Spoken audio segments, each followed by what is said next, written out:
Okay, everyone, thank you so much for being here today. It really is such a pleasure to welcome you.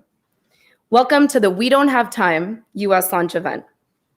Today, we're bringing together climate leaders following the recent United Nations Climate Change Conference in Glasgow to share, collaborate, amplify, and inspire. To those who are here in person in this beautiful venue overlooking our nation's capital, to those thousands that are tuning in from their respective locations all around the globe, I welcome you today as the president of US operations for the world's largest social network and review platform for climate action. We don't have time. My name is Dr. Shata Chakraborty. In addition to my roles at We Don't Have Time, I'm a risk and behavioral scientist. I apply advances in behavioral science to develop, design, and implement effective and impactful communications, interventions with the purpose of changing human behavior and outcomes from individuals to policymakers to private sector and many more. As we've learned from the recent United Nations Climate Change Conference in Glasgow, referred to as COP26, we need widespread behavioral change more urgently than ever before. One of the many outcomes from COP26 was the commitment to end deforestation, with 133 world leaders responsible for around 90% of the world's forests promising to end and reverse deforestation by 2030. Not to mention 33 financial institutions with 8.7 trillion in assets under management who have committed to tackling deforestation this decade. This is a wonderful and lofty goal, but it requires shifts in consumer demand, which is not an easy feat. Trust that, coming from a behavioral scientist, as well as the reprioritization and relocation of limited resources from all levels of government, ranging from municipal to multilateral. It requires bold leadership, potentially making unpopular decisions in the short run that ultimately benefit humanity and benefit humanity equitably in the long run. The remainder of this decade will determine our future on the only planet we've ever called home. If we fail to act, the effects of the climate crisis will be disastrous for humanity. But if we follow through with our commitment at COP26, invest in green solutions and in decarbonizing the economy, the transformation to clean energy can be the story of hope in the 21st century. One that brings cleaner air, better jobs, and a brighter future for all communities around the world. This is the story that we can really come together across our respective sectors, and there's so many represented in this room today, across our different backgrounds and across all the varying expertise in this room and in those who are tuning in to really forge forward together. We need to tell this story consistently from trusted, credible sources and louder than the other guys, and we know who the other guys are. Today, we brought together this room full of incredible climate leaders. And through our app and our platform, we are connecting millions around the world to come together, share good ideas, mobilize on campaigns and action plans, scale solutions, and then communicate loudly and consistently this story of opportunity, solutions, and hope for the future. And just in case you needed a reminder, there is still hope. The Glasgow Climate Pact still offers a shot at meeting our goal of limiting end-of-century warming to 1.5 degrees Celsius above pre-industrial levels. But in order to reach this goal, we must act now. We must break down barriers, come together and collaborate in order to amplify our impact. We have our marching orders now, post-COP26, so what are each of us going to do to see these commitments fulfilled? We're going to get into all of this and much more throughout the day and encourage everyone here and at home to engage with one another and with us through the We Don't Have Time app. So I can't imagine a better way to kick off our post-COP26 Climate Leaders Unite event than with David Livingston, Senior Advisor to Special Presidential Envoy for Climate, John Kerry. Prior to joining the government, David worked at the Eurasia Group, a consultancy focusing on energy, climate, trade, and technology issues, and as a non-resident fellow at the Atlantic Council. He has also served as a fellow at the Carnegie Endowment for International Peace, as the inaugural Robert S. Strauss Fellow for Geoeconomics at the Office of the U.S. trade representative. Earlier in his career, David worked at the World Trade Organization in Geneva and at the United Nations Industrial Development Organization in Vienna. David is also one of the first people I met when I moved to Washington, D.C. several years ago, and he is in equal parts incredibly knowledgeable and humble, so I will brag for him. David has to leave straight after this to brief John Kerry ahead of their next endeavor. So, David, please let me welcome you to the stage, and we'll get right into it. Thanks so much for that. You're always too generous, but I'm getting used to it, so thank you. I quite like it. Okay, so we have so much we could hear from you on. I would love to hear your thoughts generally. You were with John Kerry at COP26. What were your reflections being there and post COP26 regarding where the US can go now in leading climate change efforts for the world? Well, first of all, I want to just say, thank you for having me. Congratulations to We Don't Have Time. We need you here in the US. We need your voice. We need your energy. We need your activism. We need you, really pushing this. So thank you. And not just congratulations, but also welcome and let's get to work. Secondly, I just want to recognize the fact that as amazing as my boss is, a special presidential envoy for climate, Kerry is, what was so impressive, I think, about COP is it was truly a whole of government representation. I see my colleague, Kate Guy, over here, who works in a different part of the State Department that was very vocal and active and a key player at COP26. We had the Department of Transportation there with Secretary Buttigieg. We had NASA there. We had our Secretary of Energy there. We had our Secretary of Agriculture there. So it was truly wonderful to see the message that this was not just the biggest climate conference for the climate parts of our government, but that our entire government showed up because climate is integrated across everything that the Biden-Harris administration does.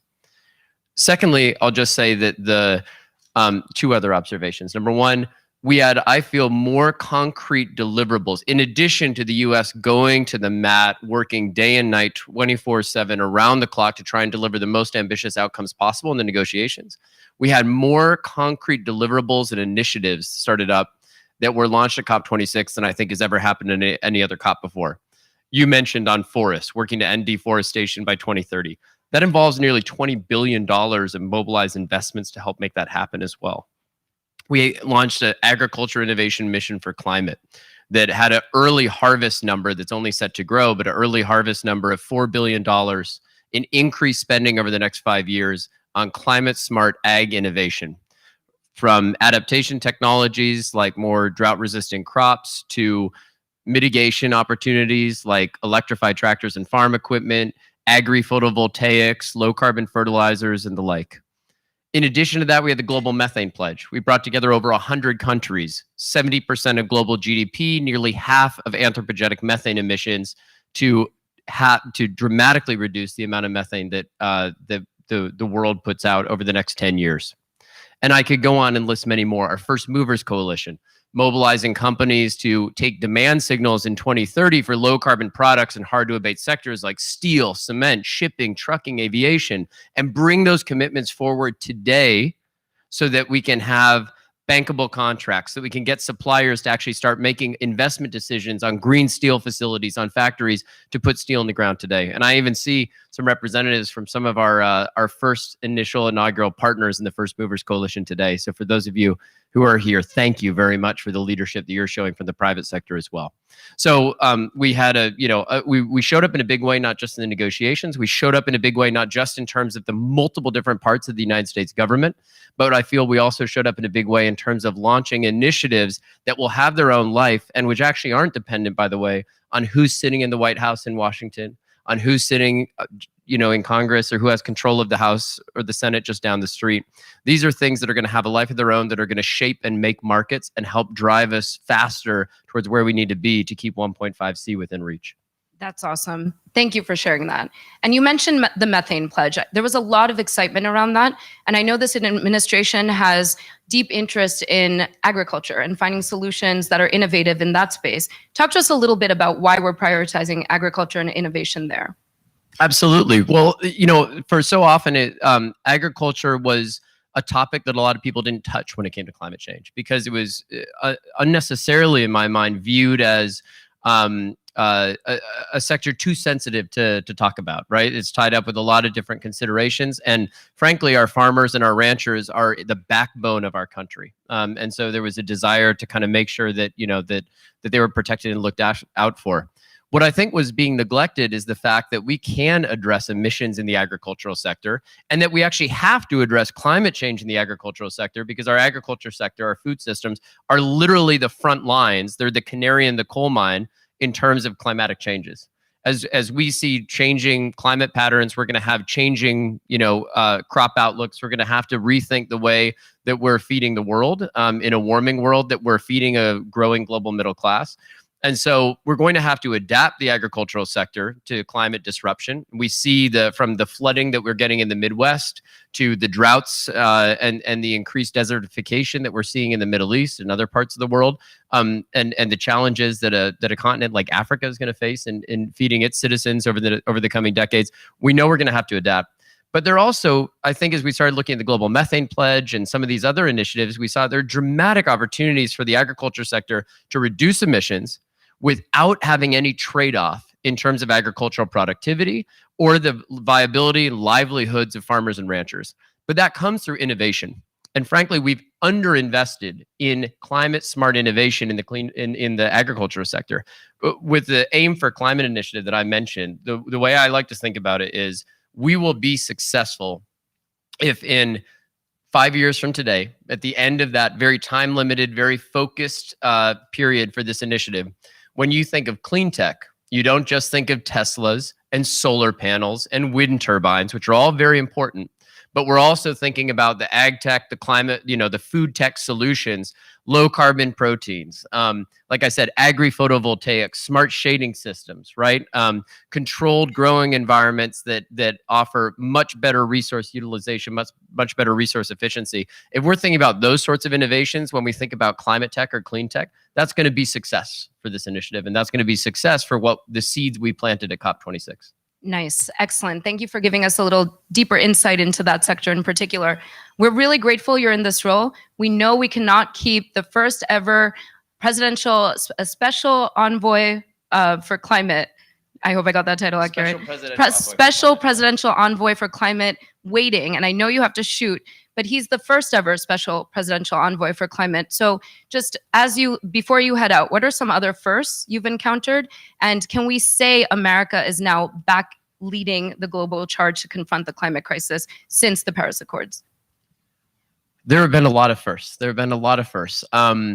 Under our, the year we've had working with our, across government with so many partners and like-minded partners around the world, we've seen the first net zero 2050 commitment from a major oil and gas producer, a major hydrocarbon economy in the Middle East, in the UAE, right? And with serious intentions to lay out a roadmap that's going to show how they're going to get there. We've seen for the first time China give up all financing of external unabated coal plants. We've seen, the internal examples as well. Secretary Kerry, was pleased to participate in for the first time since 2015, a convening of our Trade Policy Coordinating Council that was focused largely on how do we build out a more robust clean tech capability in the United States so that we can be solutions exporters. Even as we ask countries to join us in raising ambition, are we making sure that we're in a position to walk with them hand in hand, to hold their hand through the process, to coach them through, and to recognize the transition is going to be difficult. The transition has challenges. Absolutely. We shouldn't ignore that. We shouldn't pretend that's not the truth. But we can absolutely be there in the United States and other like-minded countries in providing solutions to help them out. So to see that for the very first time since the Obama administration, this Trade Policy Coordinating Council was being convened and was focused on the climate crisis, that was really exciting. We've had a lot of different firsts like that. And I hope we're going to continue to have them as we head into 2022. That's awesome. Thank you so much for giving us your time and for sharing your thoughts with us. Please join me in a round of applause for David Livingston, Senior Advisor to John Kerry. Thank you very much. Thank you all. Thank you.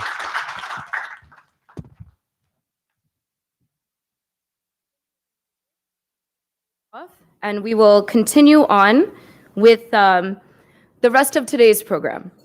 The themes we've just discussed here as we've kicked off today, you'll see come up throughout our program today. We want to normalize talking about the climate crisis, its solutions across sectors, from fashion to aviation, and across public-private divides, the media as well, and through appropriate trusted spokespeople, from church leaders to Billie Eilish. We need everybody. We need everyone to contribute. Everyone has a role to play. Artists, musicians, the 55 million Americans who identify as alarmed by climate but don't know what to do. There is so much we can activate, and there's a lot of collaboration to be had. This is how we can come together and solve the climate crisis. With this in mind, we've selected speakers today as a cross-section of climate leaders in government, business, media, and public advocacy to engage with one another and with all of you, and to inspire ideas and actions. That's really what we anticipate coming out of today's event. So continuing on, we have an incredible program, but first and foremost, we need to introduce the founder and CEO of We Don't Have Time, Ingmar Rentzhog. Some background on Ingmar. He ran his own company in the financial industry, focusing on financial communications and investor relations. He helped clients such as BlackRock, JP Morgan, and public traded companies to communicate with their investors. But it wasn't until Ingmar became a father that he started to think about the climate crisis. He did some research and he first thought to himself, it can't be that bad. If it was that bad, everybody would be talking about this. But after increasingly reading and learning about the climate crisis, he came to realize it was actually much worse than he initially thought. Unfortunately, that's an experience many of us have had here as well. However, the real decisive moment for Ingmar came when Trump was elected US president in 2016. Trump, as the leader of the free world, Ingmar realized that politicians wouldn't solve the climate crisis. And it was around this time that him and I first met as well. To this day, actually, we've only ever met virtually, proving the power of technology firsthand. So shortly after Trump was elected, Ingmar decided to sell his company and founded We Don't Have Time. Starting a company wasn't anything new, but leaving finance and entering climate change was uncharted territory. There was much to learn, and luckily, he was able to connect with Al Gore, the former US vice president and founder of Climate Reality, who trained him to become a climate reality leader. This is only the beginning of the founder story for Ingmar Rentzhog, and so much has happened since. So let's show now a preview of what him and We Don't Have Time have been up to.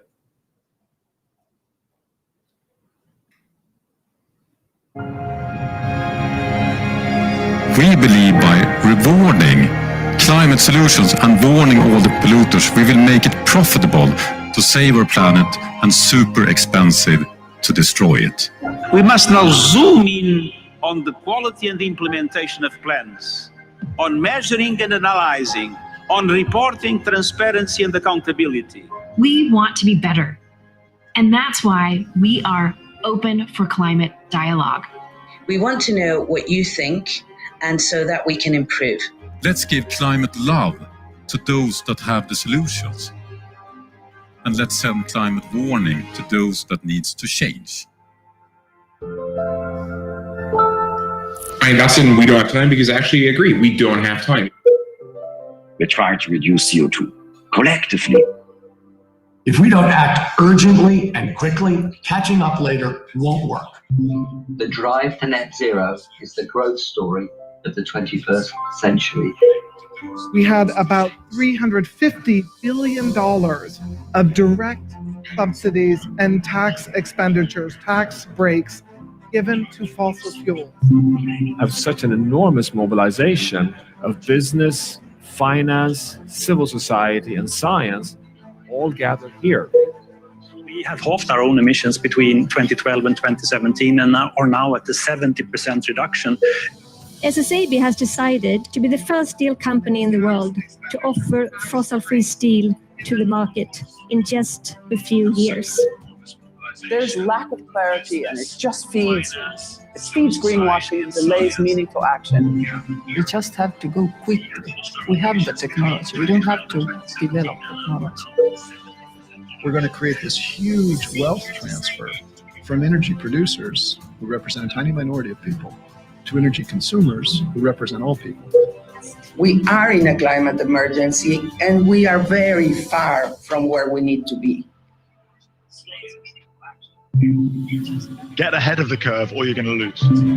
I was able to attend one demonstration that kicked off at Kelvin Grove all the way to George Square, and we had a lot of activists. What I feel that I can bring is a young audience that maybe doesn't know what to think about climate change.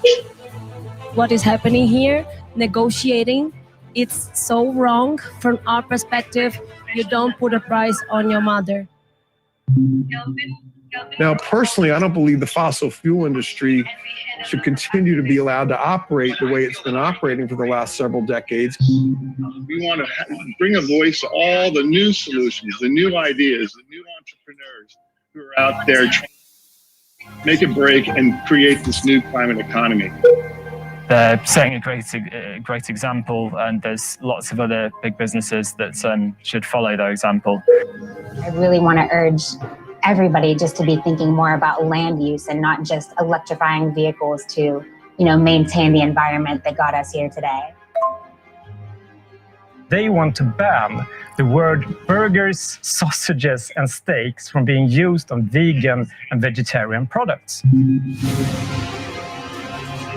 Tell them what they do so that they will be encouraged to do more.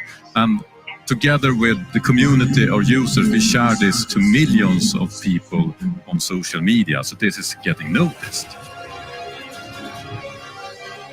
Let's bring in Shweta Chakrabarty tonight, risk and behavioral scientist and president of U.S. operations for We Don't Have Time. As the name says, we don't have time. ستوكهولم مؤسس منظمة ليس لدينا الوقت. We don't have time. السيد إنغمار رونسبورغ. Joining us for more is We Don't Have Time's Nick Nuttall. Nick, welcome to the program. And Nick, about this counter, speaking of numbers, this is a clock that shows you how much money has been spent on fossil fuel subsidies since the beginning of the COP. We have a climate crisis and we're still subsidizing the industry, which is causing the crisis. I mean, it's completely dumb. I'm a finance guy. It makes no sense whatsoever. Okay. $2.5 trillion went into subsidies for fossil fuel. That's a definition of insanity.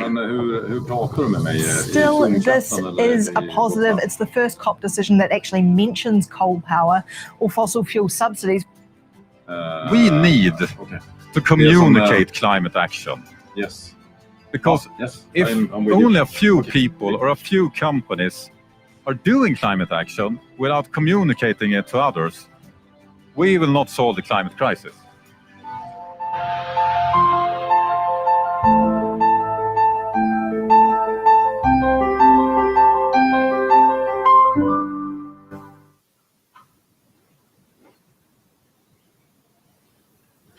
Okay, so we were hoping to bring in Ingmar to answer a few questions, and he is going to be participating later in the day. But even with all of this incredible technology, there's still technological difficulties. So we are going to pivot and smoothly go into the next panel of absolute pros that we have in that room today that are used to this kind of thing and so much more. And I'm going to ask the activist panel, please, the role of activism, to please come up to the stage while I introduce Alexandria Villasenor, and she will be moderating this excellent panel. Alexandria is an American teenage climate activist and very popular with this audience and the climate movement generally. She is a follower of the Fridays for Future movement and a fellow climate activist. She's also a follower with Greta Thunberg. Alexandria is the co-founder of the US Youth Climate Strike and founder of Earth Uprising. Earlier this year, Alexandria was named by Global Landscapes Forum as one of 16 women restoring the Earth to mark International Women's Day. Alexandria continues to organize nationally, weekly, Fridays for the Future climate strikes, and is a leading organizer for the ongoing global Fridays for Future climate strikes. Her nonprofit, earthuprising.org, is working to bring accurate climate change education into schools and helping the youth mobilize for direct action. We couldn't have a better moderator for today's panel. Welcome, Alexandria.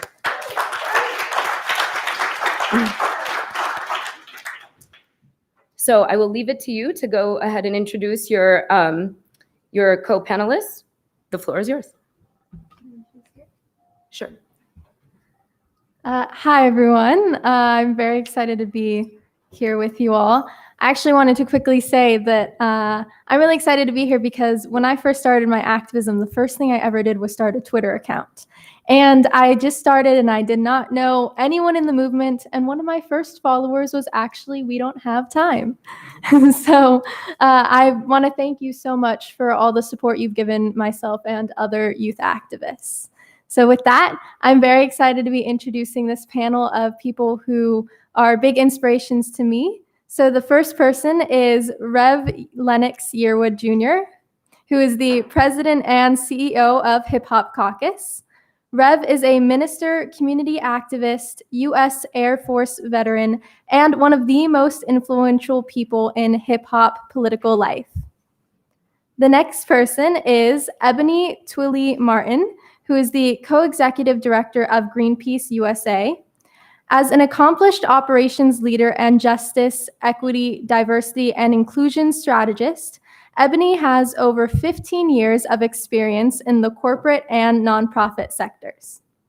And then lastly, Dr. Mustafa Santiago Ali is the Vice President of Environmental Justice, Climate and Environmental Revitalization for the National Wildlife Federation, Interim Chief of Programs at the Union of Concerned Scientists, and the founder of CEO of Revitalization Strategies.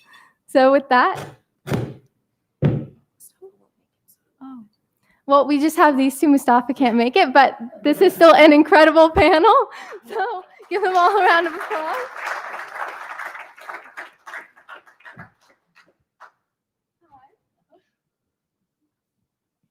How are you doing? We are great. Excited to be here. So I first off want to just start with asking you all, what inspired you to get involved in activism? How did you first get involved and realize that this is what you want to focus on? So for me, 14 years ago, my son, who was 3 years old at the time, was diagnosed with asthma. And I thought that asthma was always hereditary. So I take him to the pediatrician, and I thought she was going to ask me, does this run in your family? Do you have respiratory issues? But instead she asked me, where do you live? Are there trees? Is there any grass? And I said, I live in the middle of a 6-lane highway. And she said, it's probably linked to the pollution that he's breathing in every day from fossil fuel emissions. And that got me to thinking, clean air is a basic human right. And what do you do as a mother when your child can't breathe? And I did not know where to reach out. I didn't know what to do, but I started researching and I found out how asthma disproportionately impacts Black people. And I learned more about fossil fuels and how that the extraction also disproportionately impacts BIPOC folks.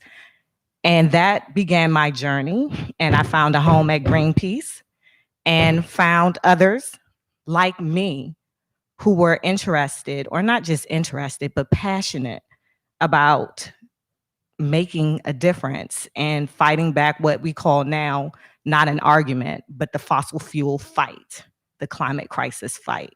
And that's how I found my home in activism now. That's amazing. Thank you. I'm Rev Yearwood, and I'm so elated to be on this stage with such amazing climate activists. That is actually my goal. If you know me, I actually believe that the way that we succeed in this movement is by having a BIWOC leaderful movement, a Black, Brown, Indigenous, women of color, and women leading climate movement. I think that is the solution, actually. And so I'll lead in with that. So I'm sitting up here in the middle of my dream, and so that is the one thing. I'll also say that one of the things that I do is I do a podcast called The Coolest Show, and so I want to lift that up because I have a lot of similar types of guests, and one of my producers is here. Tamara Toast O'Loughlin, and who is an amazing, she has like, I tease her, if you may not know this analogy, I say that she's like a Jamaican. That's not an insult, but because she wears a lot of hats and a lot of work, a lot of jobs. So, but for those who are staring at me who think I just insulted Tamara, I didn't just insult her, but she's amazing, and she's like a producer of now the award-winning multiple times Coolest Show, the top EJ podcast in the land. Tamara Toes O'Loughlin, just wave. Folks can see you over there. And so the reason I'm here is pretty easy now for me. I'm originally from Louisiana, and obviously, like Ebony, same situation. Hurricane Katrina has me here in the mix. I witnessed particularly poor people and Black people left behind in the richest country in the world. So I became a climate activist simply because, like many of you, I wanted to create that change. Now, frankly, being in COP, I will tell you honestly that these kinds of, and I'm so excited to be here with Dr. Sweater and the team. Congratulations on being here in the US. But I will tell you honestly, I really believe we have to do something, that we don't have time. So I lead in with that my whole essence in being here is because I don't think we have any more time. So with that being said, I just honestly want to say that after COP was appalling to me, being from the Gulf Coast. While I love the great words of this administration, and I'm glad that there are some of you who are still here, I have to tell you honestly that the Wednesday after COP concluded, this administration held the largest oil and gas lease sale ever, in which they had almost 80 million acres, which is twice the size of Florida, being leased. And so while on Monday it was, let's be a climate activist, it was on Wednesday, it was selling leases for oil and gas. So I don't think you could be a climate champion if you're obviously dealing with things where you are tomorrow renewables and clean energy and clean tech on Monday, but then you're authorizing pipelines and oil and gas leases on Wednesday. Yeah. So just wanted to say that, and that's the reason why I'm here, I guess. I definitely agree with that. I think that actions speak louder than words in that instance. But I also want to say that I've noticed that people get involved in activism because of the experiences that they are having because of climate change. And that's a lot of young people that I work with. They get involved because they are experiencing the effects of climate change. I got involved after I saw the campfire happen in Paradise, California in 2018. And being from Northern California, we have wildfires all year round now. And so seeing the effects of climate change, it's right in your face. It's something you can't ignore. And so I think that that's why it's so important that we have more organizations and people doing actions and pushing for change. And so I want to ask you both about your respective work and organizations. What are you currently working on? We'll also say there's the good Dr. Mustafa Ali snuck in over here.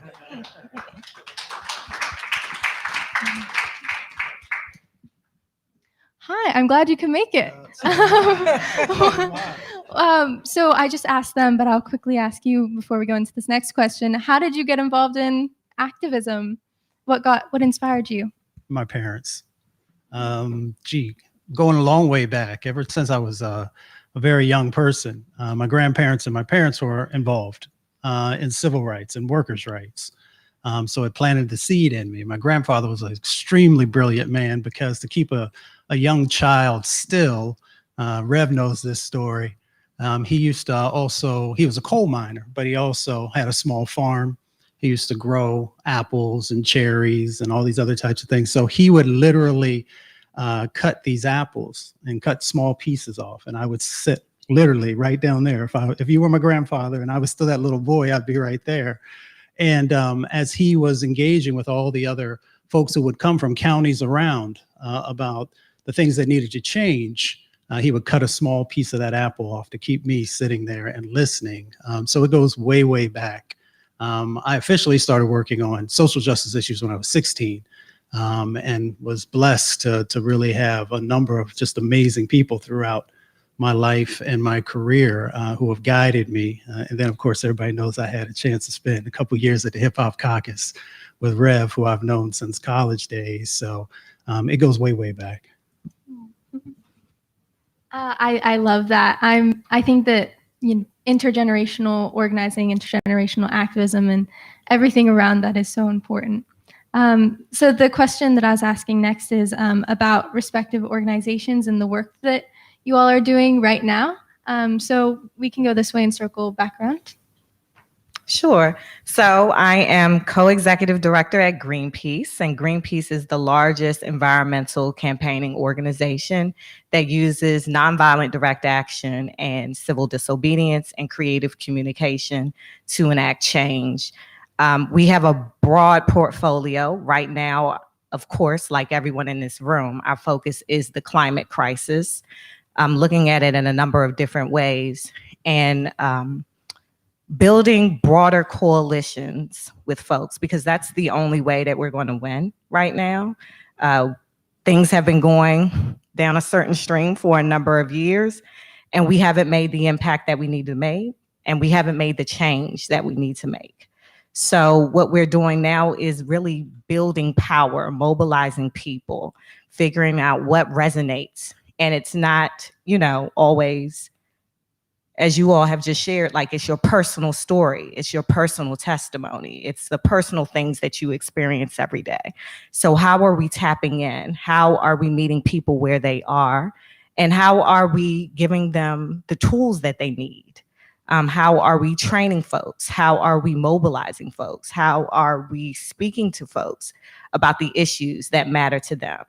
And so over the years, Greenpeace has kind of pivoted. I've always said for a number of years, we've been focused. If you think about Greenpeace, it's usually the whales and the ships, but no, it's the people. And what do people need at this moment? And people need hope. And beyond hope, they need the tools that they need tools to enact the change that they need. And so that's what our focus has been. And that's what I'm looking forward to more so in my leadership at the organization, to take us to the next level, because we're evolving. We can't stay the same. Yeah, Hip Hop Caucus uses our culture to create change. Very excited about that. But even more so, what I'm excited about is, again, with this panel, because I think that I also believe that the climate movement has its own culture, and that culture is limiting us from being successful. And so I'm excited because part of what I see up here is from those who are leading, actually both sides, from leading big green organizations on one side from Greenpeace, and also now leading and over there at NWF and UCS on the other side. And then the genius on top of that, what I'm seeing now is that a long time ago, Black, Brown, and Indigenous people of color were the ones used as the ones to show how the crisis was bad, but not the solution for the crisis. And so now what's changing, why I'm so excited, that is shifting. Now, I know some of y'all may or may not like that shift, but that's all right, because it's kind of how it is. But there's a shift that is happening that is now saying that there are those who are leading this movement from across the board. For me, I sit on a bunch of boards in that aspect, and also now working with those who are funding this work, and sitting in those positions changes the dynamic. And so what I wanted to leave with those who are watching and those who are in this room is, again, I want to say what I said earlier. The solution comes from not only having people of color leading climate organizations, but also investing in environmental justice organizations as well. $8 billion went to climate organizations last year. Out of that $8 billion, only $50 million went to EJ organizations who are on the front lines and the fence lines of this movement. So if we are really going to help the world transition from fossil fuels to clean energy, the movement must first transition themselves in their way of how they are thinking and putting people of color, women, and youth to lead this crisis and this process moving forward. That to me is the solution. Now, I hope you're listening with the passion that I'm coming to you with, because I know I'm speaking to a room who has benefited from that exact paradigm with them in those positions. So it becomes real awkward at that moment, but this is a crisis we are dealing with, and as we are sitting in this room, we don't have time.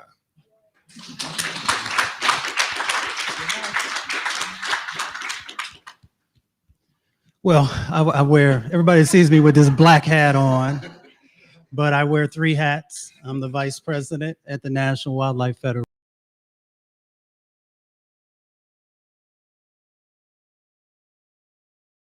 Revitalization strategies. So it gives me an opportunity to make sure that I'm integrating in all the aspects that are necessary. So let's just real quickly, because Rev just laid it out for you. You know, if we want to win, then it's going to take everybody. And that means that everybody has to be showing up in a whole lot of different spaces and places if we're serious. If we're not serious, we'll know in 7 years, right? Because the clock is ticking down. Now, I hope this is a room full of folks who actually believe science, because I see a whole bunch of faces in here who fought back when the last administration said that science wasn't real. So now that you have the opportunity to actually translate that, then that means that there has to be authentic partnerships. That means that our organizations have to change. The National Wildlife Federation has been known as an old and white organization. There's nothing wrong with being white, nothing wrong with being elder. But now that organization also, next time you see the report, over 50% of the leadership will be people of color. And it means that we will have, yeah, you can clap for that. Because it's got 6 million members. So get 6 million folks. And if you can get 10, 20% of those folks to do the right thing, you got an amazing amount of folks coming together to make change happen. But it doesn't happen if there's not authentic collaborative partnerships. And if the front lines that both Rev and I have served for time since we were students, right, then we're not being serious about this, and we will run out of time. So we have to do that. So what does that look like, Mustafa? You know, you can just talk about that, but how does that actually translate? Well, the National Wildlife Federation, we have a full environmental justice analysis for all of our policies, programs, and budgeting decisions. Let me say that last part for you again, because that's when people get a little funny. It gets funny when you start talking about the money. The budgeting decisions. Right. Who do you contract with? Who are your subcontractors? Are they folks of color? Because if they aren't, you're missing a huge part of the component. Then you got to anchor it in the science. So the Union of Concerned Scientists, making sure that once again, that Black scientists, that historically Black colleges and universities, the Hispanic serving institutes, the tribal colleges, all the folks who work in that space are not only being honored, but being integrated into the decision-making that's happening. And that you're making sure that you're moving the resources to the places and spaces that need them the most. Y'all don't hear me. Y'all don't hear me. And then, of course, I tell every person, you should be starting your own organization or joining with an organization that is doing real, authentic work. Right. And that's why I created revitalization strategies, because I knew that it is not just about us protecting the air and the water, which is critically important. It is also about revitalizing our communities. And for those who never had resources to begin with, we got to make sure that we change that dynamic. So we talk about, Rev and I and others have talked about moving our most vulnerable communities from surviving to thriving. That has to be the game, because as we see the climate crisis begin to get stronger and stronger and stronger, if we are not just supporting people, but building strong foundations that deal with health and wealth, then we're missing opportunities. And I see a number of faces in the room who I know are serious about that. And I see other folks who are now beginning to think probably more critically about how do we better change our paradigms so that we are in alignment with what the energy requires in this moment. And that's the challenge that we have in front of us. The beauty is that we usually meet the moment. The challenge is that time is running out. I like that the conversation is getting straight to the point right away. And actually, COP recently just happened. I think a lot of people are still recovering from that who were there. And even if you're watching it, I think people are still recovering. And so at COP, one thing that was being talked about a lot was just how exclusive it was. There was a lot of people who were supposed to be in the rooms who weren't there. And the reason why it's important that we have the most affected communities at places like COP is because then the decisions that we get are different. Because if you have the same room of the same old white men making the decisions, then it's going to be the same privileged solutions. You need all of those communities there present. And so I want to ask you all, what in your experience has been the best way to get more intersectionality in decision-making rooms and in those conversations? What has been the best way? Well, or what way do we need to start doing it? Well, I think Rev and Mustafa said it best. You have to have the people who are most impacted at the table making decisions. At Greenpeace, we've gone from when I arrived with 13% BIPOC, now we're 47%, but we're still not there because still when I look at my leadership, especially in my programs team, it is not representative of the people who are experiencing the crisis the most. And so we have to shift. Like there's no other way to say it. Like we have to ensure that the people who are impacted are making those decisions. We also have to ensure that they're resourced appropriately. We also have to ensure that they're supported appropriately. We have to also ensure that the challenges are moved out the way, because we can often put people in positions, but we don't empower them. So really, are we having discussions about how we're shifting power? Are we having discussions about how we're shifting resources? And these are the hard things. So it's easy to just put somebody in a seat. But what are you doing to ensure that they are really sitting in the seat and that they are really having the impact that they need to make and the impact that they need to have? I think the thing from COP was this. I think it wasn't the road to Glasgow, but a road from Glasgow, right? And so I think that where we are now from Glasgow and from COP26, particularly to COP27, to Egypt, would be very, very important on a number of levels. So one, the space, I think, there was a number of things that were problematic with COP, but there were also a number of good things that did happen with COP that I think that obviously we need to lead to as we move forward. One of the things I would say moving forward as we go into 22 is clearly our movement needs to connect the dots. So I think that as we are dealing with the overriding thing that was there was to build back better and that being the climate policy from this country. But I think one of the things as we move forward is that we don't connect the dots between the climate policy and democracy. I think we're going to be in a very tough position. And if we are operating in silos as a movement and not connecting those dots, I think that's something that we need to look at very carefully. Because if we get to 22, the midterm elections, and obviously 24, and we're right back where we were, literally, my God, and where we were 4 years ago, then we're in a tough spot. I think the one thing I would say is this, and I think what I learned, I am so impressed by you and all the young people, because I think that you are in a very unique position. I saw this leading up, but what was different, I think, for young people is that it's clear that for our generation, those who are a little older, we fought for equality. And we're definitely still fighting for equality. But you're also fighting for existence. And so I think the one thing that I think needs to happen, I know that Mustafa does a great job and others do a good job at this, is that we have to figure out how to let folks know that it just didn't start there. You don't have to feel that weight that you are the beginning, because it didn't start there. My thing I think we need to leave out of COP is this. We have a tendency to look for the villains more than we look for the allies. Yeah. And I think we need to do a little better job at that, because I think that we sometimes are honed in on that. And I think the last thing I would say from COP that I think is important is that this obviously is the Africa COP that is coming up.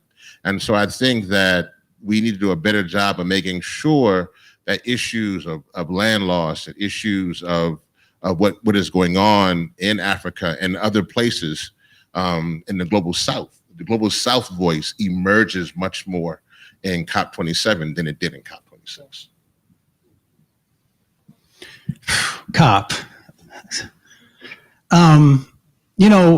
I look at COP and the Build Back Better plan in a very similar way, that they are a moment that gives us a launching pad if it's done properly. It's interesting that, I've been a part of a few COPs now. And the one thing that it always misses is flavor. Now, some of y'all are probably saying, well, what do you mean, Mustafa, when you say flavor? Well, if the folks who are actually doing the real work are not highlighted, then people will continue to think that climate is this esoteric thing, that it is this thing that is just beyond your reach. I'll ask y'all a question, because there's a whole bunch of amazing leaders who are here in this room today. And don't feel bad if you can't raise your hand. Can you name 5 projects that are going on in our country that have been transformative, that have been led by African Americans, Latinx, Indigenous, Asian, and Pacific Islanders? So if there's only a couple of hands that went up, then we got work to do. So the flavor is in being able to talk about Spartanburg, South Carolina, the Regenesis Project took a $20,000 grant, leveraged into $300 million in changes, and continuing to grow, and led by Black folks, but also built 144 partners. Imagine how much more powerful your work would be if you were able to accomplish that. They had all the impacts that we often talk about: housing, transportation, lack of jobs, lack of access to medical care, and also working on the new climate economy types of opportunities that come in to actually make everyday people's lives better. How many folks know about Miss Margaret May in Kansas City in the Ivanhoe community? How many folks know about Diane Takvorian and Carolina Martinez at the Environmental Health Coalition in San Diego? Let me clarify, National City, because everybody been to San Diego, but very few folks been to National City.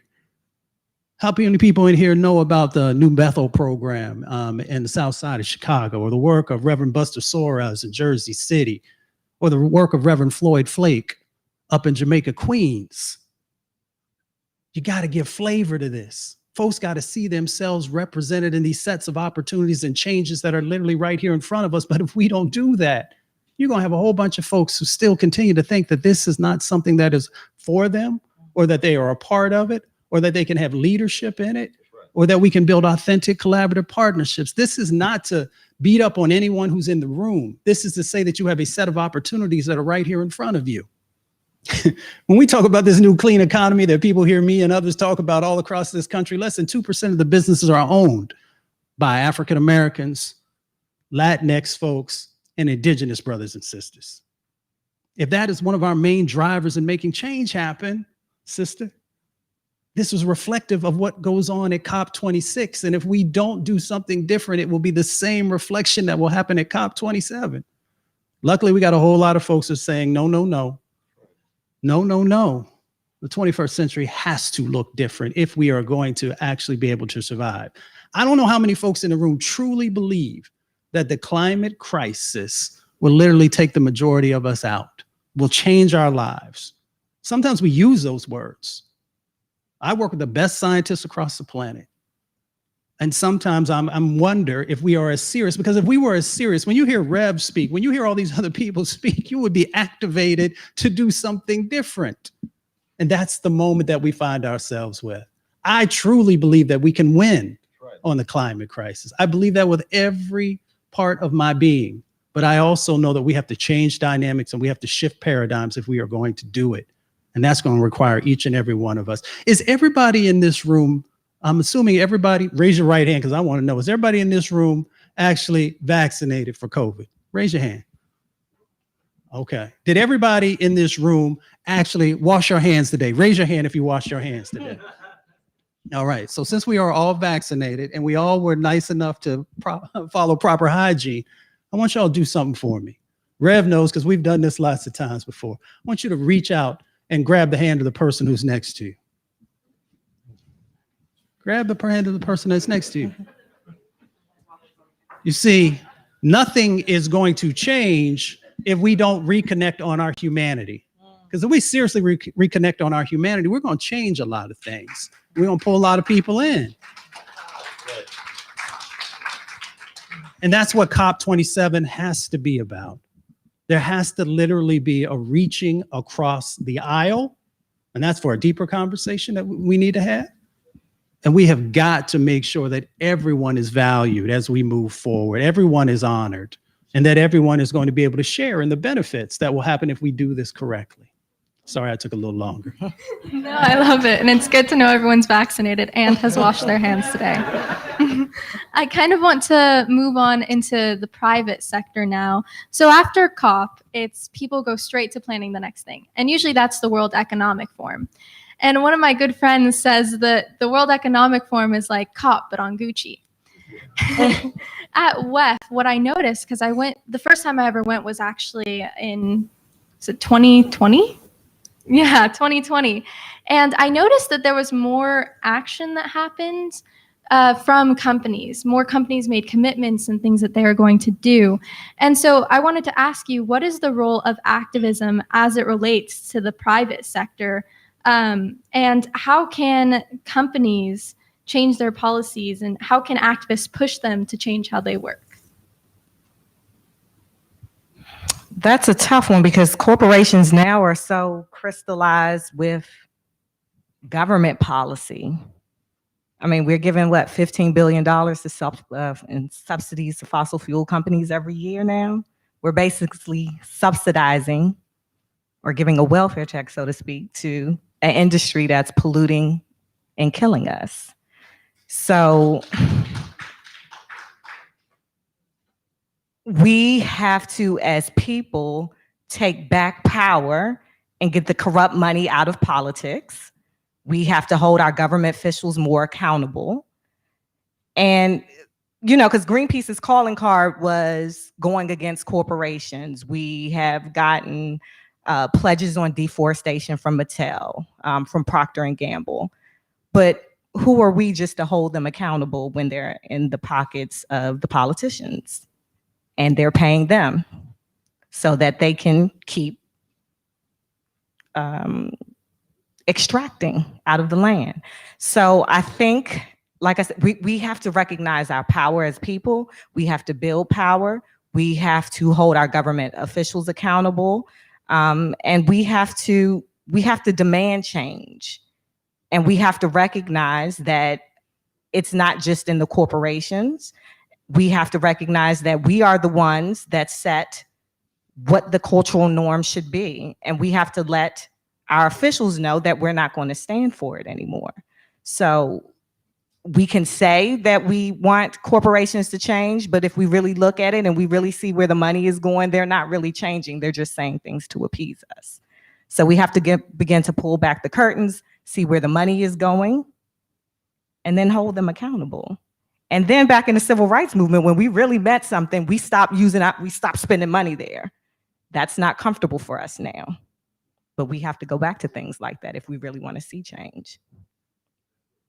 Yeah, no, 100% I agree with that. 100% agree with that. So, and I think I just want to give an acknowledgement to the movement who has been pushing for corporations to change on many ways. Obviously, in regards to how they're approaching their investments in regards to climate. They've been changing them, obviously, in the investments post the reckoning with George Floyd and many others in regards to Black lives, and I think that is having an impact. You know, when I was in Glasgow, I had an amazing. Mustafa, you get a kick out of this. You know, I'm obviously an activist, 100%.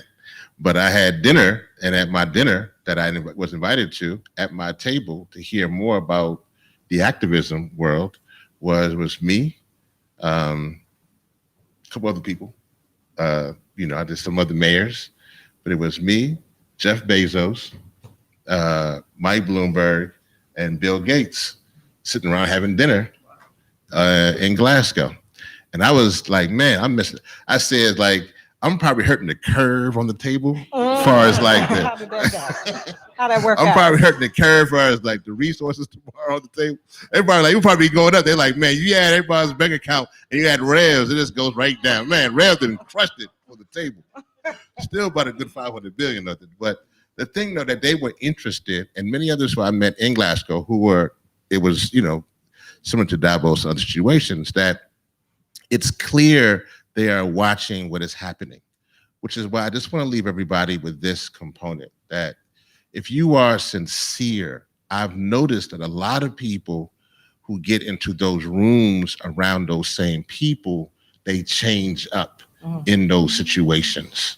And so a lot of us who are in these positions, who are at our own organizations, or in our own positions, we talk a good game in these settings, but when we at that kind of table, we get really loose and with our situation. And my encouragement to us as we are talking to not only those corporations, but also policymakers, is to stand strong on this belief that where we are right now is a crisis.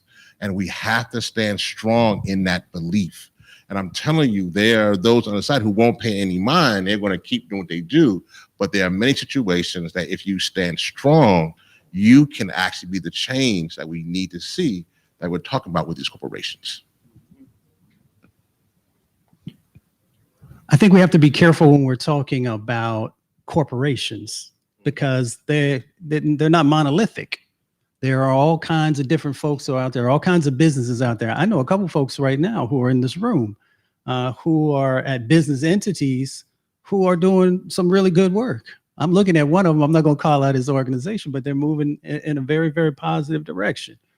So we also have to be clear about unpacking what we're asking for from corporations, because sometimes we get very simplistic with some folks will say, well, we just want you to be the net zero or zero emissions, those types of things. It's deeper than that. What's your supply chain look like? And are you greening your supply chain?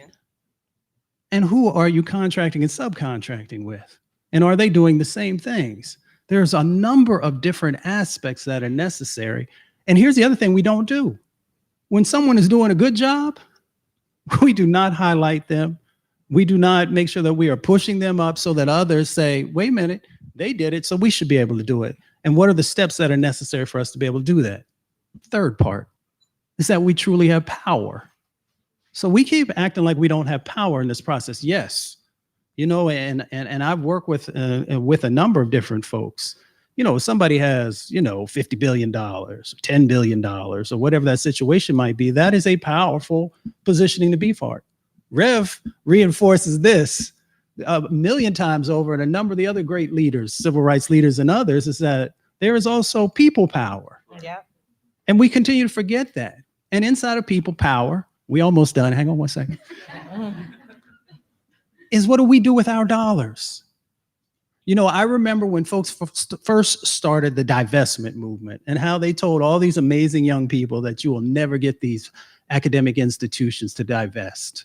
And I forget, I haven't heard Bill in a second. I forget what the number is now. How much is it now? 38. That has now been divested. Not millions, not billions. And so we have to realize that we have power in this situation. And I see some folks with the head down when we start talking about power. So let me make you real uncomfortable right now. Y'all do me a favor. For those who have seen me across the country, everyone say power. Power. Now, see, y'all are supposed to be some of the most educated, some of the folks that are most connected. So if you don't believe you have power, how does Ms. Ramirez believe that she has power? How does Mr. Johnson, who hasn't had the same sets of blessings, has other types of blessings? So let's try it again. Everybody say power. Power. And then this time, as I close out, we're going to do it properly by making sure that we say power to the people, because that's where the power truly lies. So let's try it again. Power to the people. Power to the people. Say power to the people. Power to the people. And since I was raised on the Trinity, we're going to say it one last time. Power to the people. Power to the people. All right, I'm done.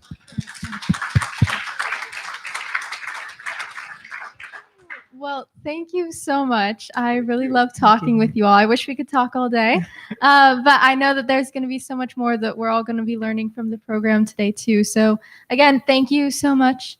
And yeah, it's great. Thank you. I really enjoyed that conversation. The goal is to not trip and fall today. If I can make it through the day without doing that, this has been a success. Thank you all so much. Another round of applause, please, for our incredibly energetic panel. Thank you. And if the panel could just please convene outside on the green carpet in front of the step and repeat, we're just going to grab a picture.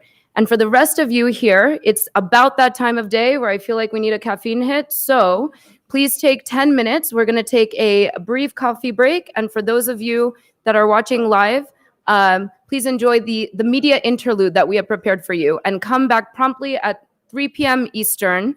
And we will continue our programming on time. Thank you. I'm Stuart Scott, Victoria Firth. At the other end of the table is my co-host, and we're coming to you live from COP24 in Katowice, Poland. Victoria is Associate Professor of Sustainable Business, University of Plymouth. I'm the Executive Director of ScientistsWarning.org and a member of University of Survival at this point. Today's guests with us: Greta Thunberg, international climate activist, becoming extremely well known now here at the COP, and Morten Torsland. He's the CSO of WeDon'tHaveTime.org. And for those of you unfamiliar with the acronym, it's Chief Sustainability Officer. And today's program, simply, we don't have time. Very familiar concept with those of us who are here at the COP. Now, Morten, if I may ask you to tell us a little bit about the organization We Don't Have Time. Right, thank you. So We Don't Have Time is a social network.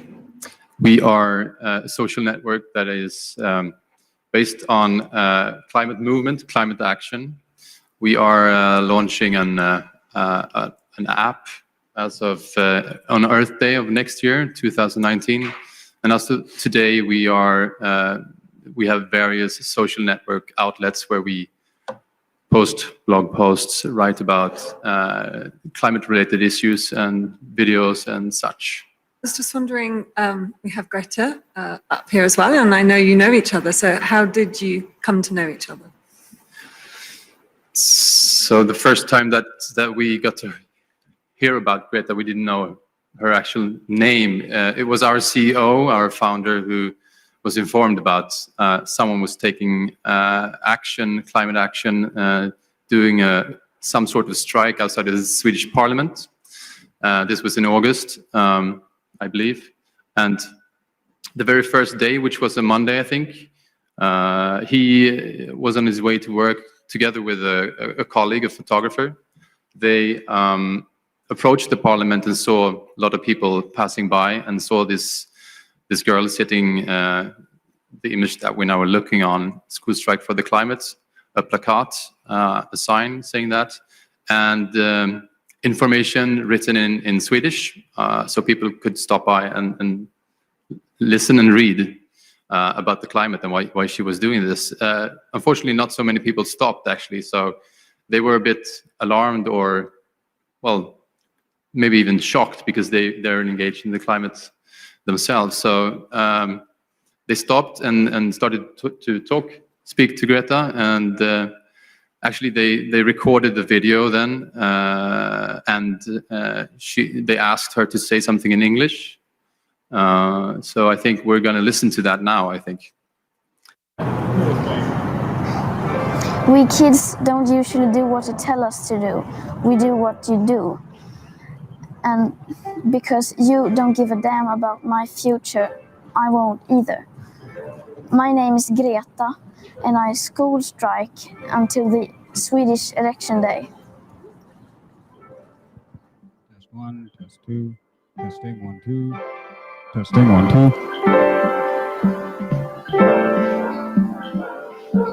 2. So Greta, what did you think when these fellows approached you? Good. It was good to have someone to talk with, Dial it up some no more. one else But the FX stopped too, not just that. talking Dial to the me, FX so two up. they were the first to stop. Testing. And so yeah, that felt good that someone saw Yeah, me yeah. and So where is FX at Unity? listened It's to already what at, I okay, had then to you were say. fine. You were fine. I'm sorry. All right, all right. Testing 1 2. Testing 3 4. So is this peaking or is that peaking? Testing 1 2. Testing 3 4. Test test. Test test 1 2. Test test 1 2.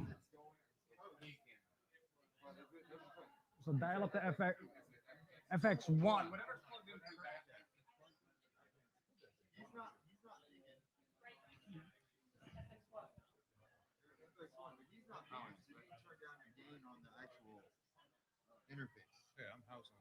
If he's speaking, you need to turn down his gain on the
Are you able to hear me? It looks like you're about to hear me. Yeah. Dial.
Thank you, everybody. Welcome back. We still have a fantastic amount of programming left and speakers, and so we are going to promptly continue on. So I'm really thrilled to introduce Boaz Paldi.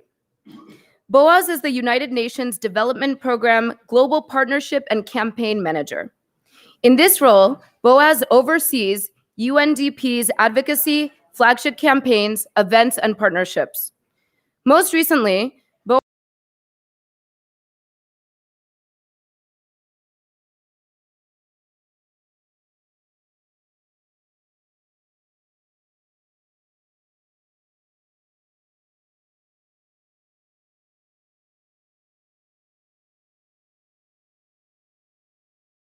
Social Good Summit. Prior to joining UNDP, Boaz worked as a TV journalist for 17 years, covering conflicts, natural disasters, and human interest stories in Africa, the Middle East, and Asia. He was for the BBC and then the Associated Press. And finally, he joined Reuters, where he worked as a TV news executive producer for over 12 years. So we are really excited to have Boaz with us today. Sir, please join me on stage. And please share with our audience a little bit more about you and the hashtag Don't Choose Extinction campaign. And then we're really excited to show the video after that. Thanks so much. It's a pleasure being here. It's a little bit hard to come after the incredible panel that we just had. I feel like I can't shout power to the people. But I work for the United Nations Development Program. It's the UN's largest agency. Our mandate is to tackle inequality around the world all the time. But about 10 to 12 years ago, we realized that we cannot tackle inequality without tackling the big elephant in the room. At that point, it was called climate change. Now we call it the climate emergency. And so we are very, very, very eager and very ready to try and help tackle the climate emergency. One of the big issues that we see in the climate emergency is the issue of fossil fuel subsidies. We've heard about it before here today. Lots of numbers are being thrown around, but the number that we use is the direct fossil fuel subsidies to manufacturers, which is $423 billion a year. That is $423 billion in negative deficit to the planet. But before we can do anything positive, we have to raise that deficit. We just cannot have that $423 billion. These subsidies are outdated. They benefit the manufacturers mostly. About 80% of them benefit only the manufacturers, and they don't benefit people. They don't benefit the people that need it most. And so as part of our mandate, we also have to make sure that as we approach this green transition, this decarbonization that we all know we must do, we have to leave no one behind. We have to make sure that the poorest, the disenfranchised, the people that are being affected right now by the climate disaster are not left behind, that we take them with us. And so we try to think of a way to bring those two issues together, the really strong issue of climate emergency and the issue that we have enormous inequalities in the world. And we think that we can do both. We think that we can move forward into a greener future, a more sustainable future, a future where we don't spend $423 billion on fossil fuel subsidies, but rather spend that money on socially proactive programs. Imagine what we could do with that money. Imagine the impact that we could have. If we, for instance, reduced people living on less than $1.9 a day, the extreme poverty rate as stated by the World Bank, we could raise that to $3.9 a day with just that money. We could vaccinate everyone around the world 4 times over with that money. We could create green jobs. We can create more education for girls and women. There is so much positive impact that we can have, and yet we still spend $423 billion every year on negative impact to the planet. But the problem is that these issues are dense, they're difficult to understand, and people don't know that we're spending this money. Most people around the world, I didn't know until I started working on this campaign, that we actually spend that kind of money, that our tax dollars are paying 11 companies around the world to continue extracting oil from the planet, extracting fossil fuels and using them. And so we have to change that. But in order to change that, we need a behavioral change across the world. We need to bring people along. We need to make sure that people understand what's going on and take action on it. So we thought about what we need to do. And doom and gloom campaigns in climate activism, I'm sure you all know, just absolutely do not work. They fall flat. No one wants to be scared to death, although we should be scared to death. So we thought of taking a slightly humoristic turn, a slightly funnier way of doing it, and the result is don't choose extinction. So we can play the video.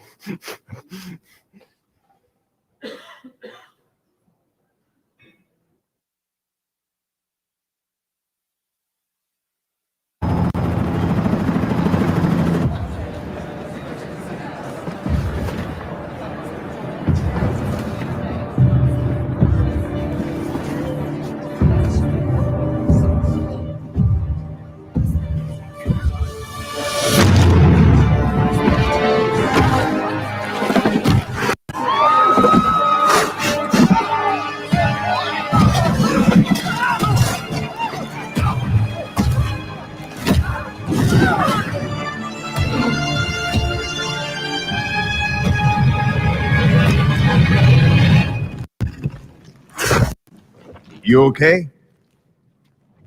You need a minute? Cool. Okay.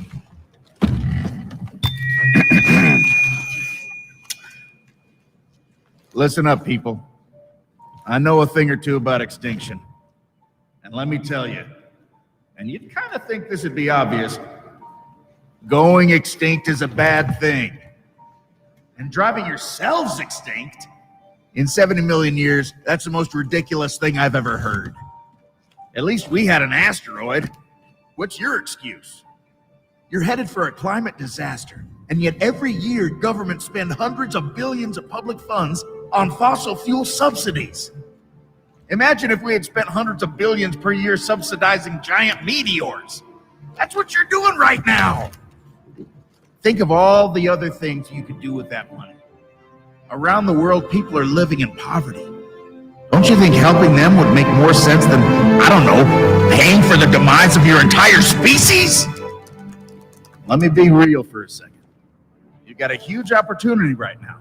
As you rebuild your economies and bounce back from this pandemic, this is humanity's big chance.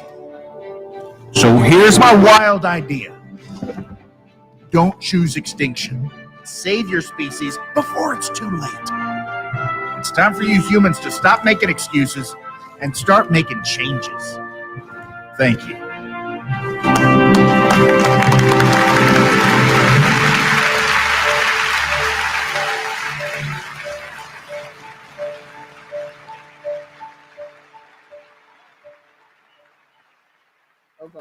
Brilliant. And we should say that the voiceover was Jack Black.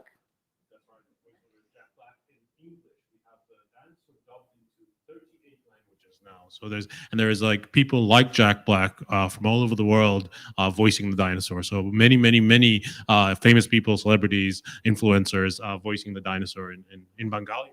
Yeah. Oh, good. There's hope for our little language yet.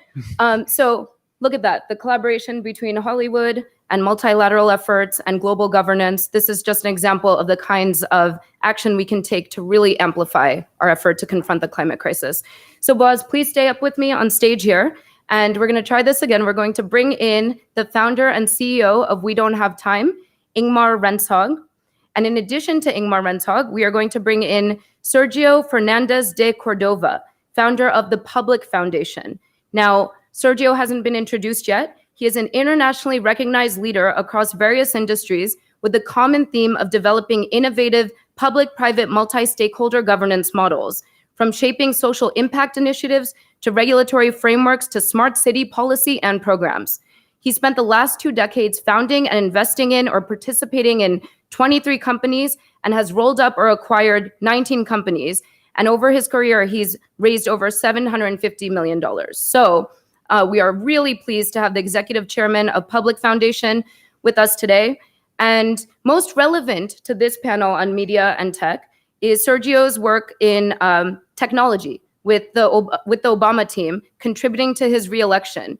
Sergio also founded the Digital Media Zone, which supports all major players who speak at the UN General Assembly to reach out to the world. And he has, for 10 years, organized the SDG Media Summit, where media industry leaders gather.